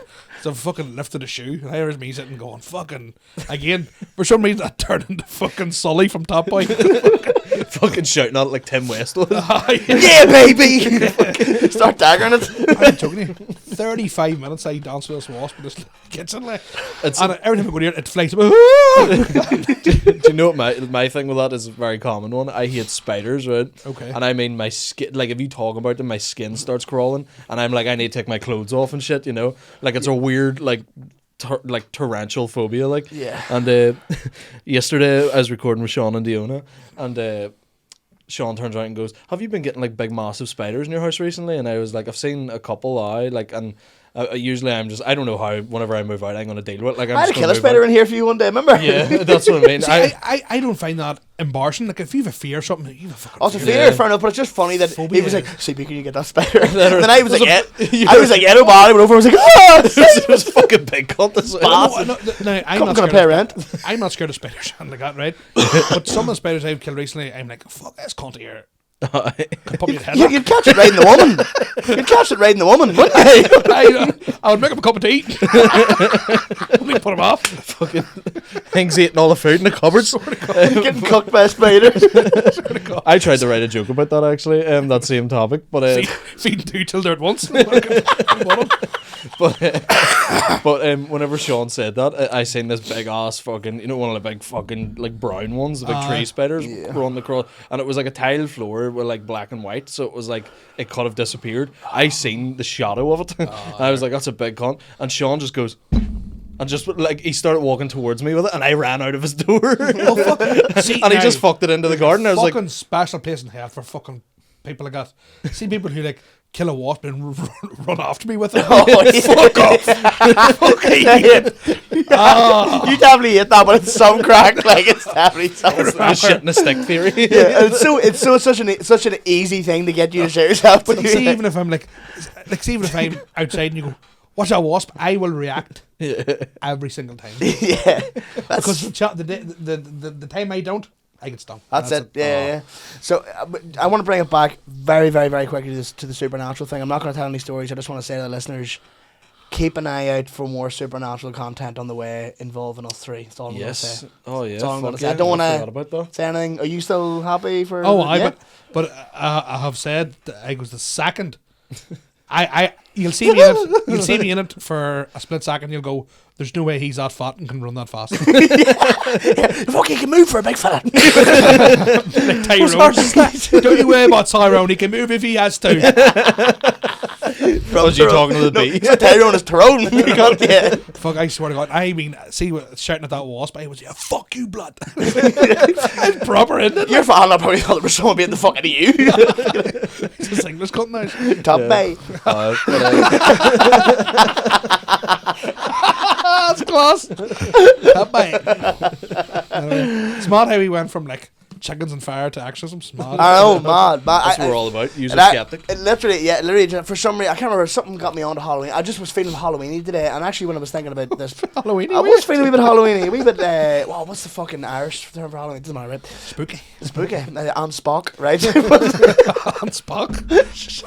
See, talking about Irish, sorry, I'm dropping again. Go on. Maybe we can sit in the house with me that day. Starts talking to me in this language. Like, what the fuck are you saying? I was getting cross at her. I was like, stop speaking nonsense. What's wrong with you? Speaking Irish. No word Irish. Claire comes in, she's like, and hey, unbelievable Irish. Yeah. Like, oh, like she's only 4. That's her never learning again. Unbelievable. Like, She's like, what do you mean? And she's like, Maggie Moy. And I'm like, what do you mean? Magic Moy? Who the fuck? Dynamo, you want to watch Dynamo? She's like, go G on a horse, let a hole, and you're like, not a lot of foreign muck around here. she's like, Ishmisha Mari, that means I am. Yeah, my name is Mari. Ishmisha Mari. I'm like, no, Ishmisha. What? Who's Misha? Fucking. I was like, you trying to beatbox? What are you Misha B, she was an X Factor in World War III's happening. Who knows? Here, that's not even bad. Even just talking about the thing that we're going to be shooting, which you can keep a wee eye out for that on all of our channels. And this isn't us blowing smoke up, and this is going to be good. If this is in any way, shape, or form anything like the image I have in my head, this is going to be good crack. It's going to be great. It's going to be good crack. But like, do you know what the thing is? Know what you'll notice about me? Like, I have like no fear unless it's a human involved. Like, I know one thing. I'm gonna be glued to you, Justin. Protect me. Know what it is? Like, know what we used to do when we were younger? There's like a Quaker's graveyard up around there, and it's all walled in, and it's like one wee small gate into it, and I mean the walls are like 15-20 feet high, like, and it's like, and it's just all like these weird broken down gravestones and all, you know, fucking millionaires dying on it, you know, and it's meant to be like a really haunted place around here. Quaker's place around my way as well. Yeah, and I remember like when we were younger, they used to do all the like my cousins and all were they were all like, you know, they'd probably be 10 years older than me or whatever. They were all into their ghost hunting and all, you know, and I remember being like 11, 12. And they would all be like run away at like any noise or anything, and I remember just being like, "What? It's not a person." Like, you know, I was like, if they physically touch me, then I'll run. But I was like, in those cases, I remember always being like, and even all my friends and all, and you know, when we were going around the Quakers graveyard, they were all like too afraid to do it, and I would go and I'd sit, I would sleep in it. Like, I was like, I have no fear, and it's not that I don't believe in it, I just have no fear of it whatsoever. I'm like. Oh, that's my. See, the thing is, right? Like, yeah, bruv, you fucking. I kind of. What? me and one of the boys were actually walking home from Bestbrook one time. You don't know what that is. Doesn't matter, right? But there's a big, massive wood, right? Big woods, and we would walk through it sometimes just for like when it was night, just for the sheer crack, just to shit ourselves. Like, and apparently there used to be people patrolling the woods to make sure that people weren't fucking drinking and all that shit. Like, so they hired like security guards, or whatever. But you know, legend has it that me and my brother and one of the other boys were walking through the woods one time and they seen this, like, you know, dark figure, and the dark figure went to run after them. I'm assuming it was a security guard, and they were just telling to get the fuck out. See away from Justin's room. Yeah, no. Fuck is Mike Tyson, man. But we used to. Now this is just like. I know I've been in that woods. I know it like the back of my hand. Like, I know it. It's no bar. There's a load of different stories about it and whatever, but we would walk through it and we'd be shining our phone lights or whatever, pure fucking those Sony Ericsson phone lights that used to come out of the top of the phone, right? Or the bottom, whatever. And we would just be like, we'll turn them off, fella. Yeah, fucking turn it off. And see, as soon as them lights are turned off, but gone. Like, we are not fucking about. And it's more that thing of you scare each other. You both get in this wee, like, and then see, just you create a spooky scenario. We're telling these ghost stories, like, you've got fucking goosebumps, like, and I'm even thinking, like, it's mad, like, you get so deep into it. It's like wrestling, what do you call it, kayfabe, where you're just like, it's probably fake, but let's just lean into it, you know? Yeah. But I don't know, it's just mad. I don't know. But that's, just for the listeners, this thing is going to be great crack. And I was talking to, I don't want to step on any toes, so I was talking to the guy organising it, and he was saying about the different groups he was thinking about, put people in it or whatever, you know? But I'm like, I think I'm going to be in your group or whatever. I don't know what way it's going to work, right? But I'm like, I kind of want people to be really scared of my group, so we all get all jittery, like, you know what I mean? I kind of want the whole thing. I want my group to be brave. Yeah, the tour guide and Justin. Brave hearts. I want brave hearts. I don't want fucking. That's the thing. I remember walking home from Lurgan. Like Kieran Franco and all were drinking in Lurgan one night, and I couldn't get a taxi home, so I walked home. That's about a 3 or 4 mile walk. Or why wouldn't you have just rang me or something? I'd come lift you, like. Well, I didn't think I really knew you at that time. It was probably about 2 years ago, you know. And I remember just like, fuck it, I'll walk home. And I remember walking, and I had to walk through like the lakes, Craigavon Lakes way, which is just a like one path surrounded by forests. It's like a path with like I know what you're about, yeah, like one lamppost every like fucking 30 meters or something, you know. And I remember just walking down that and looking in, and I was like, the scariest thing to me right now is if I run into another human. I remember just being like, if there's ghosts and shit in these trees, if they're watching me, I'm like, I get that, because like, what's another human doing? Yeah, what are they at? You know, I mean, unless they're on the steam coming back from choosing the burr or the fucking man, you know. I know. See, boys, I meant to say this. Apologies for being late early. Do you know why I was late? I was in the swimming pool. I was in the Craigavon swimming pool. Just having a wee dip there. Yeah. Because I thought you'd crashed the car or something. No, I just left early because I was working, and I was like, what, mind a dip or something? I was fuck it, the swimming pool near enough here. I love it. Like, see, I was with work there 2 weeks ago. I meant to ask you, where were you? Brighton. No, really. Lovely, good spot. That's where the accent came from. Good spot. Brighton's class. I've heard it's very nice. But, Brighton's like Port Rush type thing, isn't it? It's Port Rush on AIDS. It's on AIDS. You give me a bag of AIDS there and tickle you. So it is very much like that, but like I had a bit of time to myself during the day, and I was just like, oh, steam room, sauna, swim pool, class, man. I want to go to the sauna and steam in Craic in the South Lake. It's South Lake, isn't it? Yeah. But you have to have a membership, and you have to add an only membership. I was like, how much did they charge you to go to the pool? $4.20, blaze it. No, it's $4.20, which actually, as far as I remember, was always the price to go to the pool. So inflation. Like, I remember you get like a day ticket for like $4.20. No, you get the pool, the gym, or whatever. Yeah, but see, it's been a long time since I went to like a public pool or like whatever that wasn't on holidays or you know. And I was waiting for the week. Could all yellow armbands please leave the pool? Not a shite. No good. Took the charm out of the whole fucking thing. Usually when I'm in like a hotel, I'll always go to the pool or something. I was at this fucking, I remember the name of this place. It's outside of Manchester. I was there in June, sorry. And a real fancy hotel. Like, you know when you're sitting and going, I don't belong here. And you got the Air Maxes on, and everyone's right. So it's like this like spa place, and for some reason I was only one down at it, right? But you go into the pool, and you can put like mood lighting, so it was like stars and it rains from the ceiling. Ooh. Right? Pool's heated, and I'm lying there getting rained on, going, this is fucking lethal.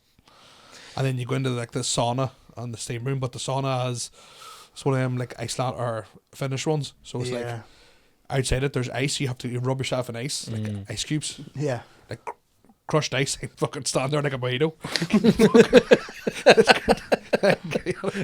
You mentally from head and fucking jump into this. Oh, it's fucking lethal. If I ever make enough money, I'm having a pool in my own house. Like. I've always said I've always loved swimming pools and all, like fuck unreal. I've been going to shout at the recovery club in Uri, like they do like cold plunge, sauna, jacuzzi, all that. Unbelievable. My favourite swimming pool story is this, right? So when we were in school, there was a school. You were like, you could nominate yourself to teach people how to swim. Yep. So I was like, time out of class, so it was deadly. So there was a school close to ours called Spurnview Special Needs School. So we used to teach them how to swim, right? But you didn't really teach them how to swim, you just sort of played with them in the pool, whatever, right? So before you go in, you used to have to do a head count. You're going, what's he going to come out with? You used to have to do this. I hate that you've got me already. Right? So sorry. we're doing a head count, right? We've lost one. We've lost a student. Which is scary. Which is, I'm going, fuck. You're 14, you're going, this is... It's the end of the world. Can't find him. Change rooms, checked outside. Sorry, but didn't check outside. Check change rooms, looking about. Next thing, I look at the big pool, and I can see his bubbles coming up, right? Oh, fuck. Oh, fuck. So me and that fella jump in. This dude is standing. How he's done it, I don't know, right? Flat-footed at the deep end. Flat-footed. Just standing there, blowing bubbles. Proves a bit fucking more dense than the rest of us. The closer I can get them going, it's kind of a bit scary. Oh my god. What is it, that Harry Potter, the gillyweed? I came home from school one day, we're like, fucking Percy Jackson. Well, how does he stand negatively buoyant, just stand at the bottom of the flat footed? I was like, this is the most insane. Now, He whether doesn't even know he's in water, he's walking around and fucking. Because the problem with this guy was he didn't know, like, he doesn't understand danger. Yeah. Yeah. So like he would walk off the edge of a cliff, like it wouldn't. He doesn't. Yeah. But like some of them were class cracks. Some of them were fucking assholes. Like some of them were nasty. Like Yeah. Oh yeah. I've I got split open. Like I've helped out with some special needs kids as well, and we're treading water very fine. Very fine. Now listen, I'm actually we've all worked with special needs people. I actually I did a podcast with one. No way. I'm sorry. Sorry. Fuck's sake. No comment. Cut that one off. That was fucking wild. But oh god, right. But there's no way I can tell this now without the whole thing. Right. So I helped out for a few days, and I actually found it really rewarding. Like, cause I was like, I'm fucking helping out here and whatever. And it was in an educational environment, right? And I was like, whenever I was in an educational environment, I thought I was like someone, like a good role model to be like, here, our fella. It's not all, like, just do the thing and then you can mess about, like, you know, someone to talk to me straight. I don't know. I'm in first day, and I was very tired from the night before. I was up, had a few cigarettes, right? So I'm sitting here, eyes hanging out of my head, right? And they're like, right, go to this room. And I'm sitting there. There's a boy sitting beside me with a fly swatter. It was you, right? No, there's a boy sitting beside me with a fly swatter, right? And he's sitting just wagging his hand. Like, I'm sitting there, he sits beside me. I'm like, oh, where'd you get the fly swatter? He's just looking dead ahead. And I was like, right. I was like, it was Monday. I was like, have a good weekend. What'd you get up to? Just trying to make a rapport, like, you know. And he's sitting with the fly swatter, and I see him side-eyeing me, just hitting his hand with the fly swatter. Dum, dum. And I'm like, that's cool fly swatter. Like, where'd you get it? And he starts growling, right? And I'm sitting there, right? And it's a game of chicken, because you know when you get that feeling, you think you're going to get hit. And I'm almost twitching, and I'm ready to just block, you know. Yeah. But I'm like, I'm not flinching with this cunt, like, you know, I'm not giving in. Yeah. I'm just sitting there, and he's growling the whole time. And every time he goes to hit his hand, I'm blinking. Oh fuck! And my head was wrecked. And I think I won him over. I think by the end of it, it felt like 10 minutes. It must have only been about a minute and a half. And he got up and walked on. And I remember literally sitting there, heart thumping, being like, he could have, and he would have beat the fuck, because he was a big enough guy, like, and I was like, he would have beat the fuck clean out of me. But yeah, mad. But that's what I'm saying. Some of them are good crack. There was, you know, a lot of them are very, very, very smart, and I was like, you could teach me these lot of things, like, mad. It was like we done it for like 6 weeks, and after I was like, I can't do it anymore. Like, it's too much responsibility. Like, a lot of responsibility. See people that do it for a living, like, mad respect. Like, yeah, unbelievably respectful. There's people made for that sort of thing. I get too awkward. It's definitely something. Yeah, I get very awkward as well. People made for that sort of work. Like, I find myself being okay in certain times and being very helpful and caring towards it, but I find it hard to keep up, because I got very overwhelmed to be like, I'm getting in my own head and be like, fuck, I'm in charge of you. If anything happens to you, I'm fucked here, like, you know. Yeah. But yeah, mad. But I'll never forget that. I'll never forget being like, I know a guy who works in like, you know, special needs schools and stuff, like, and see the scrapes and all he has in his arm, and I'm like, fair play, like, it's tough. very commendable, like, you know what I mean? Abby's cousin has special needs, and he's a big fella. Yeah. Luckily, he's like the most delicate person on the planet. Lovely. He's like, you know, he's not heavy-handed at all, but he's like 6'4", like I'd say he's like maybe 130, 40 kg, like big fella, like, you know, and like I always think, like, what if he just snapped, you know? But as I say, he's the loveliest, sweet, like, most delicate person on the planet, you know. But just with I know what you mean. Again, it's pure tread and water here, I know. Like, but just with, as you said, I think some of them don't recognize danger or even recognize, like, you know. Yeah, that's the scary part. You know what I mean? It is weird. Or don't have, like, even fucking people with fucking ADHD, you know, like, they don't have empathy. I don't, but like, people with like real bad ADD, you know, like, people who would like have, you know, like, they need to be medicated for it. I know everyone has a touch of ADHD, mostly comedians, you know, but like, I don't have any of that, like.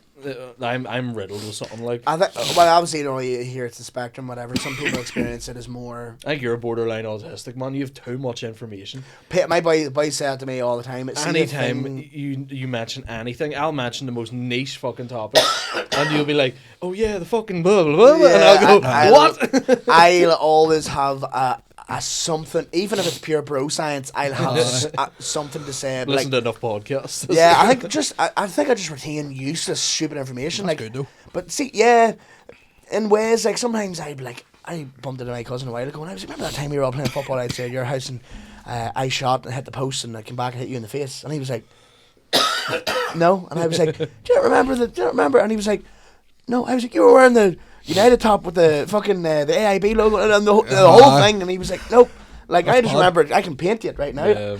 But here, I just have a question here for you that I whenever I said I was feeling spooky earlier, and then I started feeling a wee bit, but then I would drop in the evening. I was like, it's Christmas coming around the corner soon. Put Warren G on. Bit of a drop in the evening now. You're good. I'm here today here. Do you want to drink some of this water? No. I've just caught my throat now. I'm fine. You sure? If you want a bottle of water or anything, man, I'll grab COVID, like. Sorry, it's 4 minutes. But we've already been sick as fuck this last fortnight. So I was thinking about Christmas and all. You're an Elf on the Shelf family. Yeah. Disaster. A fucking nightmare. And have you ever got up in the middle of the night and been like, fuck, I'm going to have him hugging about in the cornflakes or something? Nightmare. To be fair, when it comes to stuff like that, you do for a split second, you go, nah, well, I'm real. Nothing really makes me like sad around like that, or like, but see, 2 kids, my 2. I do any of them, so it's sentimental, like, you would do, you'd have no bag getting up in the middle of the night, you know what I mean? It's, well, then, fair enough. Enjoy it, like, so. Yeah, well, fair. So, this, now, is this something that a couple of mates of mine have had kids and all, and they say as soon as they see it, it's just a flip switch in their head, and it's like, oh, this is it now, you know? Yeah. You strike me as someone who's a bit of a rocket head back in the day, and, you know, do you find now that, like, you never kids wake up, the fucking elves doing lines of coke at the table, wearing jeans and shoes, but like, for a P Diddy party. Fuck's sake. Do you think that? Are you surprised now that you're pure daddy mode? Like, that makes sense. Yeah. I always say. I remember whenever because obviously I wanted to have children, whatever. But I remember like the first time I had my child, mom say this, went, I haven't a fucking notion. But people do say that you sort of learn on the you learn on the job, like. Yeah. It sort of just comes natural to you, like. There definitely is that natural sort of like, element to it, like. Women especially. My girlfriend, like ducked the water, like. Yeah. Just straight away, just knew exactly what to do, what the child needed to him, like. The fuck do you want? How do you know? How do you know that? Stop crying at me here. What are you looking at when I'm feeding you? Yeah. So, but stop talking to the corner, dickhead. But now there's like a lot of people do complain about like having kids and stuff, and there's times I go, fuck these cunts, but I love it. Like, I love it, but it's probably just because I would say because like my dad wasn't around for a lot of my life, like, so I'm probably too involved and probably do harsh on myself, like, because I would travel for like work and stuff, so I've always been like a bit of guilt behind it as well there. So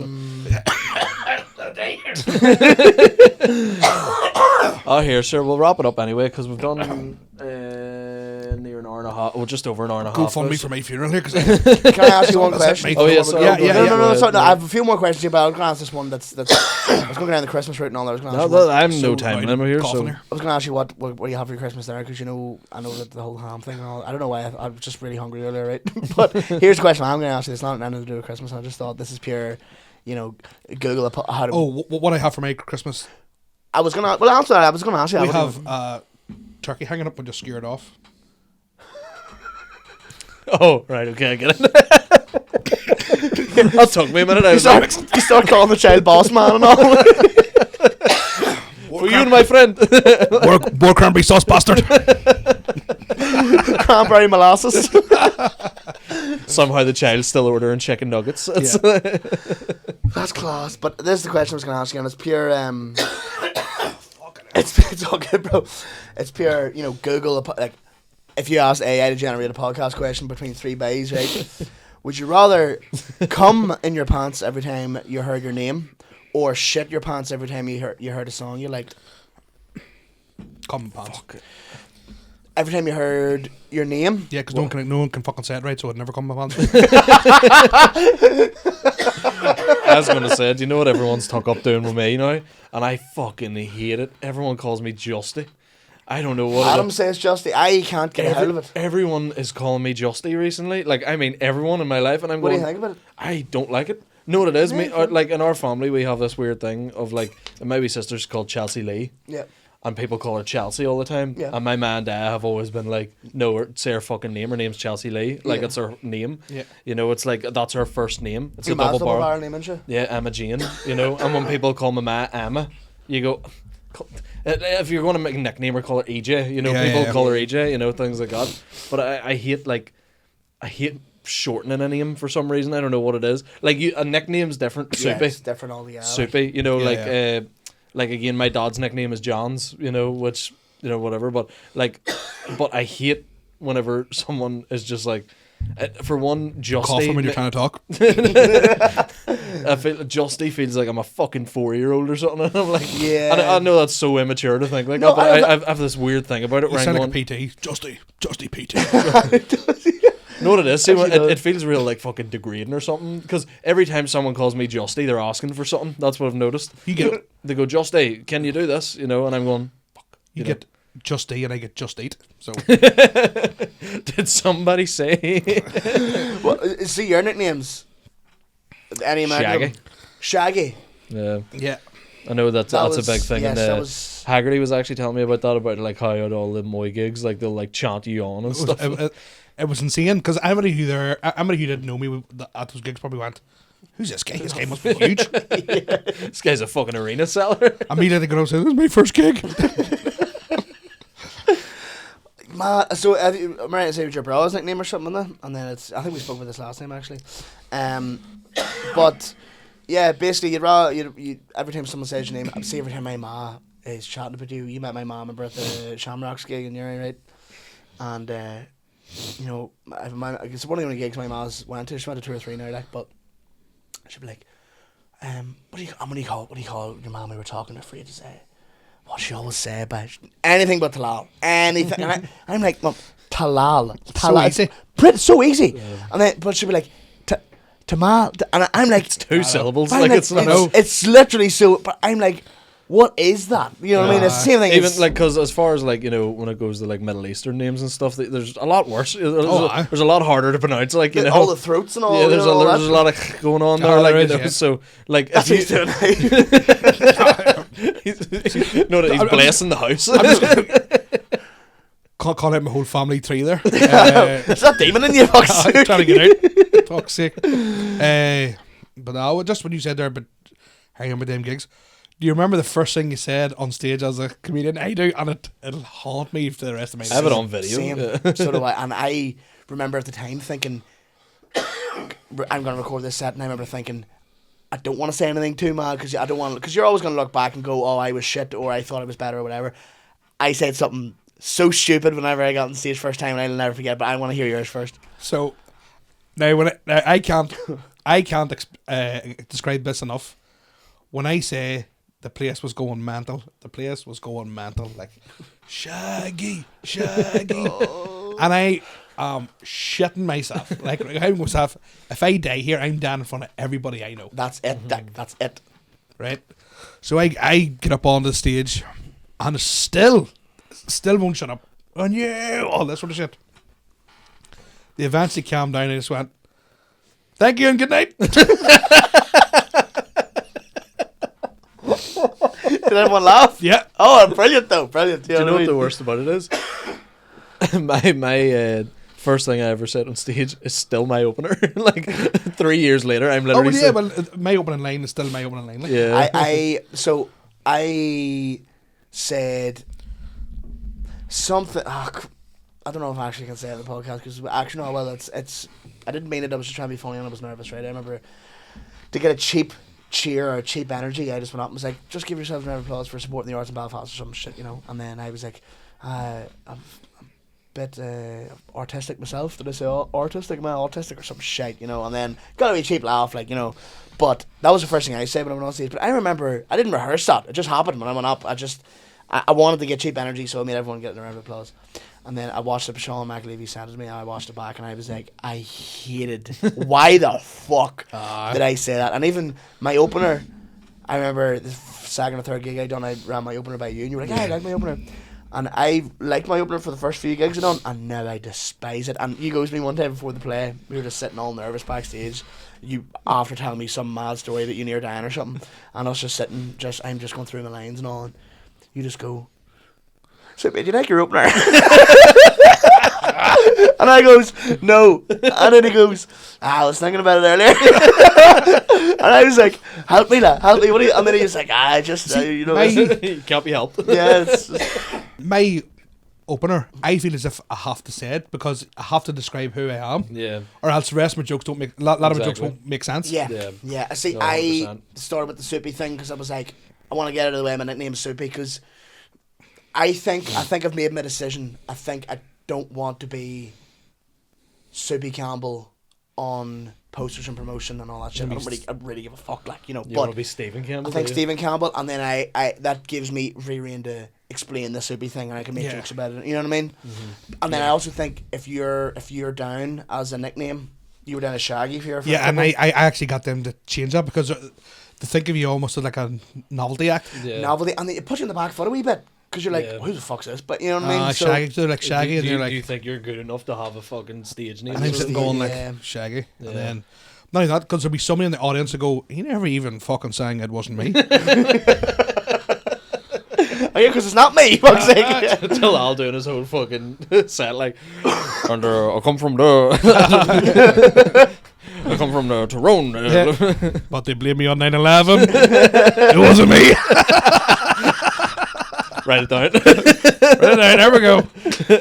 But yeah, so that's something that my opener, I've tried to, it's almost ingrained in my head now that whenever I say my opener out loud, it's showtime. You know, now I'm in the flow and now it's happening. I've tried to change my opener a couple of times, or there's been a couple of times I've had a decent enough gig without saying my opener at all and maybe mention something the MC said or whatever, you know. Yeah. But I really want a new opener.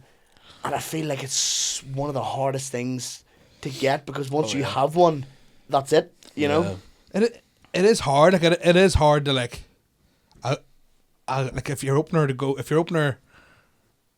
goes bad, you're in trouble. Like, do you know what I've started doing? I've been doing it because I got sick of my opener for a while, and sometimes I do it, sometimes I don't. But I'll go on and I'll look at like 3 people in the crowd.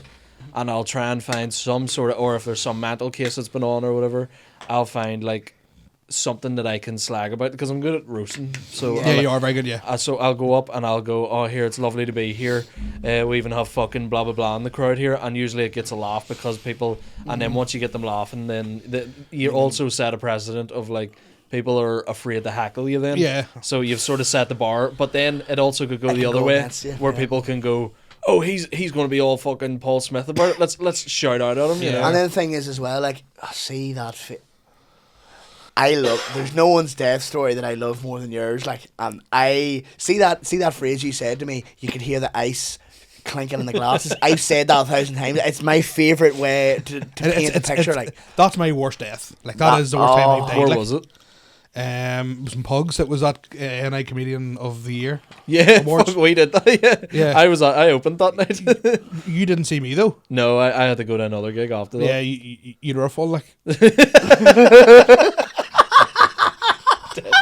I did like I was on stage going, "This is fucking shit." Yeah, you were like, but like, and then see whenever I see Don Leith struggle, I went, "Oh yeah, here." It's and then not Jack us. McGee, and I went, "Well, Jack will get them on side here. He's got a piano." Yeah. I remember Jack like texting me off that, being like, "I'm fucking quitting, man." It's like, and I was like, I'm like, Jack McGee, certified murderer of a comedian. Oh yeah, 100%, like and well overdue. Like. I seen somebody do really well. And I went, this isn't the crowd for it. Yeah, I remember. Yeah, I remember you telling me about that. But see, whenever you told me the story about that day, it's like, and see, whenever I think about down in my hole, I'm thinking about just like the how funny and how bizarre the whole thing is that like it can just happen. I just think about your description of it, like, but see, whenever you say you're opener and it doesn't get a laugh, and you just know the next 5 to 7 minutes of my life is gonna be fucking hell. The one time my opener didn't sort of get a laugh, I should have went, "Oh, I'm not used to this." Yeah. I just went, "Oh, fucking bunch of racists tonight then." Worked out all right. Yeah, you got them there. I find I'm okay at reviving myself a wee bit sometimes. Like if I fuck up a bit, I'll usually get it back in some way, shape or form. I'll maybe never be lifting the roof off after it, but I'll usually crawl something back or see when you're down your hole, you'll take a petty laugh. You'll take anything. You just want noise. Like, do you want to know something? I actually think it does you no harm today. Like, does you no harm? I know. I actually don't. It's horrible when it's happening, but see afterwards, I don't mind it because you're like, that was funny. Like, I had the best and worst gig of my life. I don't know if I talked about this in the last podcast. I had the best and worst gig of my life in the same 10 minutes. Really? Right? Yeah, I done a gig up in the Sleeve Donard. Right. And, was that Sean's gig as well? Or? Yeah. And everybody who'd been on had done okay. Like, they come off the stage and said themselves, like, that's really tough out there. Yeah. Keezy was MCing, and Keezy goes, "Talal, like this, they mightn't go for you here." He says, just get through it. Goes, get through your 10 minutes. Don't overthink it. Just go out. So I go out. First 5 minutes, I mean, the place is like roaring with laughing. Yeah. Applause break, everything. And then say a bit, tag a wee joke at the end of it, because I'm feeling myself. You know that feeling when you're going really well and you're going, fucking thing, this is easy. And it happens before, you don't make the decision, it just happens that you add shit on. And I had done it before in another place and done really well, so I was like, I'll put that wee tagline on. And the room just goes silent, and a boy at the back goes, "Nah, don't like him. He's not for me." See the next 5 minutes. I got a couple of wee small laughs. Yeah. So I come off stage, and Colin Murphy looks at me and goes, "Talal, I'm doing stand up 35 years. I've never seen anybody lose room like that in my life."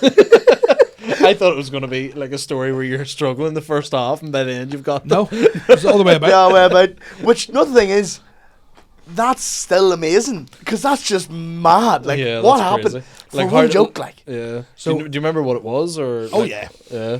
What do you? No, you don't want to say it. No, not really. No, you want to perfect. You want to make it a thing. That's so the thing is, I'll tell it off. Yeah. Oh, camera. 100%. So that's okay. Tell you how bad I've died, because I go on 10 minutes and then Murphy's headlining, right? So Keezy's brought me on, man. This is me done. This is going to be great. Talal's doing quite well. This is Keezy's telling me after. But whenever I come off, Keezy has to MC the room again. Yeah. Date they're ready for Murphy. Like, that's how you know you've died, when the MC has to MC the room again. Yeah. Keezy then comes off after bringing on Murphy. Just goes, "Talal, just give me a hug." And he hugs me and was like, "Learn from that." And I went, "Okay." And he's like, he goes, you lost him, he says, and then you sort of double down.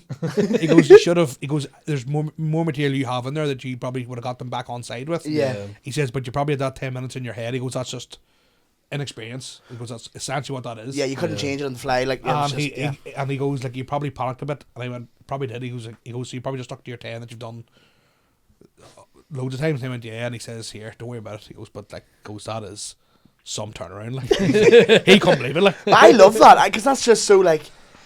And how many people in the Donald? 100, or was it 150? Yeah, 150 people simultaneously at the exact same time decided, "Nah, fuck him." But it was a spokesperson at the back. Not for me. Don't like him. He's not for me. And they went, you bastard. Oh fuck! I don't know. It's a fucking weird game. I love it though. I love it. Remember that? I'll die doing this shit. Like, do you remember that gig? Fuck, I might have told this in the pod recently, but done a gig in Dungannon outside in a smoking area, essentially. BBC and all were there. It was laughable, right? They didn't go to Lavery's of the Empire. They went to a smoking area in Dungannon in the back of a fucking shipment container, right? And I go up, no MC. Guy gets on stage and goes, well, make a start here. Welcome, Stephen Campbell. Bit of paper and all, Stephen Campbell. And then off mic, give it up, right? And then I go up, right, and all the comedians in the corner, and I'm looking, and I remember looking, Talal was one of the judges, right? And I remember Talal before starting going, I'm in no fit shape to be judging anyone. What am I doing? You know what I mean? Exactly, because I'm new to it. I'm like, I should be judging anybody. He was just landed with it, and he goes, fuck it. You know what I mean? Everyone was like, this is an our gig, it's fine, you know? Yeah. I went round, I turned around, I actually looked at Jazz whenever, like, no freezing cold room, I mean hypothermic, right? And as Talal said to me after, he goes, it's as if you walked into a spa and just started doing stand-up. That's exactly what it was like. And it was just like middle-aged people spaced out, like so far away from each other in this smoking area. And Justin's not really. See, when I say this is this is open plan, so there's no roof in this. There's no roof in this gig. Yeah. This is literally, and not because Justin ripped it off, because or Jimmy just ripped it off because he didn't. I didn't. But so I'm going up doing my whole thing, and they go, the BBC's here, so just try and keep it a wee bit, you know. I go straight on, fucking what the fuck, it's cracking all, you know, just because I'm like, fuck it, you know what I mean, this is a bizarre, like, you know.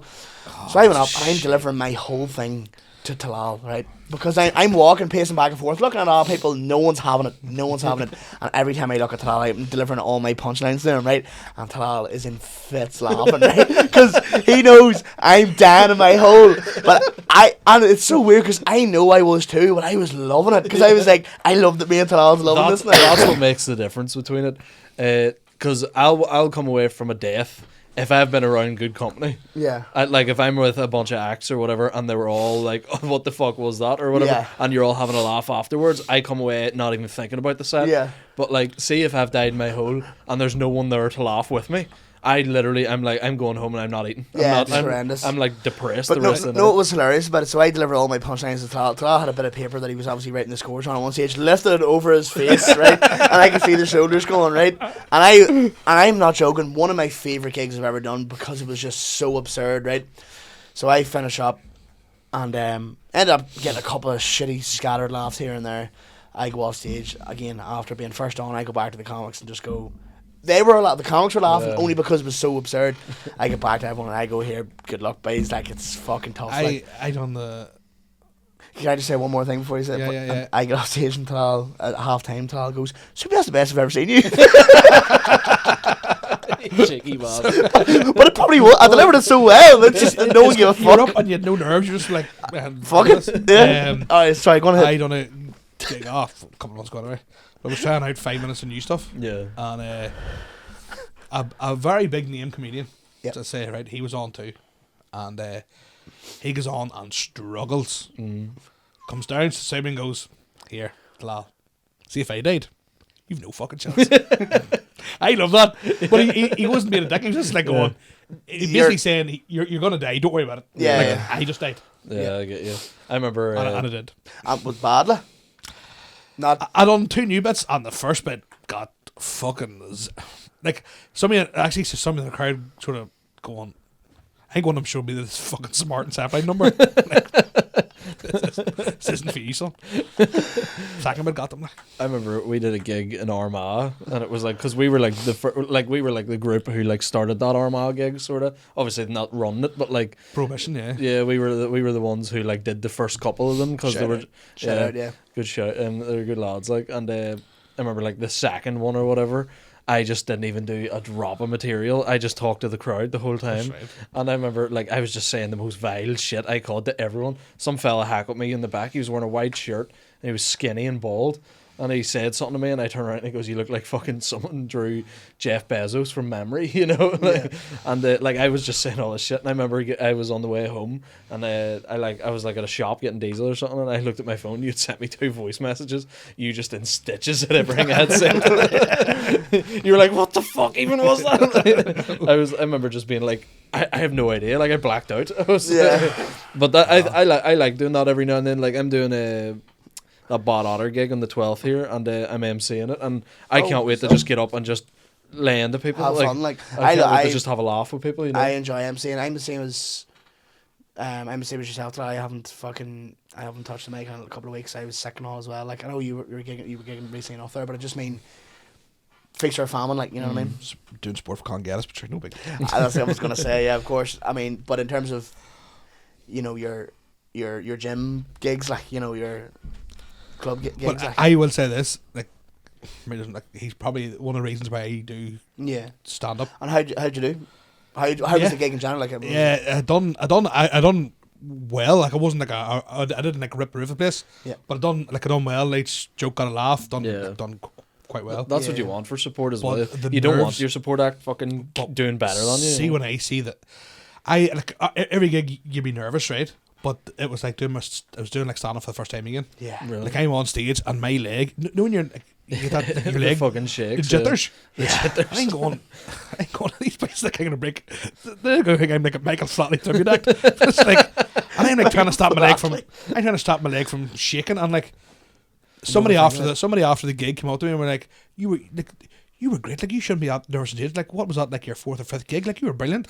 I'm going, it's 4th of gig. 4th or 5th this week. I swear to God. But see, the thing is as well, like, and you said, like, you know, Geddis obviously being a huge reason why you were doing stand up, but probably for all of us as well. Yeah. And means a lot to you as well, and fucking excellent. I'm delighted for you. And the thing is as well, because, you know, these people that we've been listening to for years are big inspirations to you. Geddis' crowd is then in a weird way your crowd, because it's similar kind of humor in a way. You know what I mean? It's but like it was because I was first on, so like he just shouted me on from this, like, so he the mic at the side, God mic, I think it's called. A God mic, whatever it's called. So he calls me on, and said before, like I walk on the Still Dre by Dr. Dre, like walking like I'm carrying 2 fucking buckets of cement. You know what I mean? Like and like I mean, my legs are so heavy, just everything is just like this is. Yeah. Get up to the mic and I'm like, I don't know what I'm doing here. Yeah. How many people? Oh, about 350. Jesus. Yeah. So like it was a huge gig, and then because you're the first on, and they're probably expecting a certain level of like, because they probably went, right, we're going to see Geddis. He's going to have Aaron McCann. He's going to have Mark McCartney. He's going to have Roy Woods. You know, a big comedian. Yeah. I'd come so wee fucking round barrel.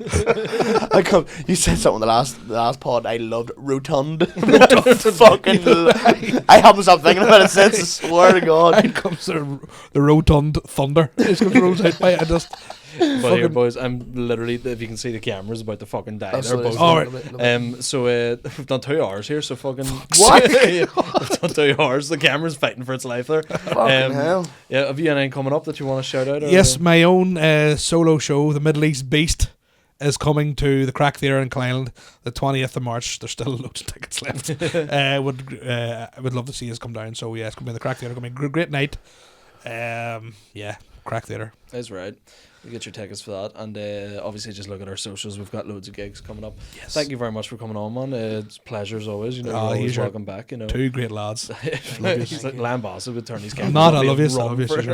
I love you too, bro. Yeah, bro. And thank you very much for listening, folks. And tell your dad stop asking about me.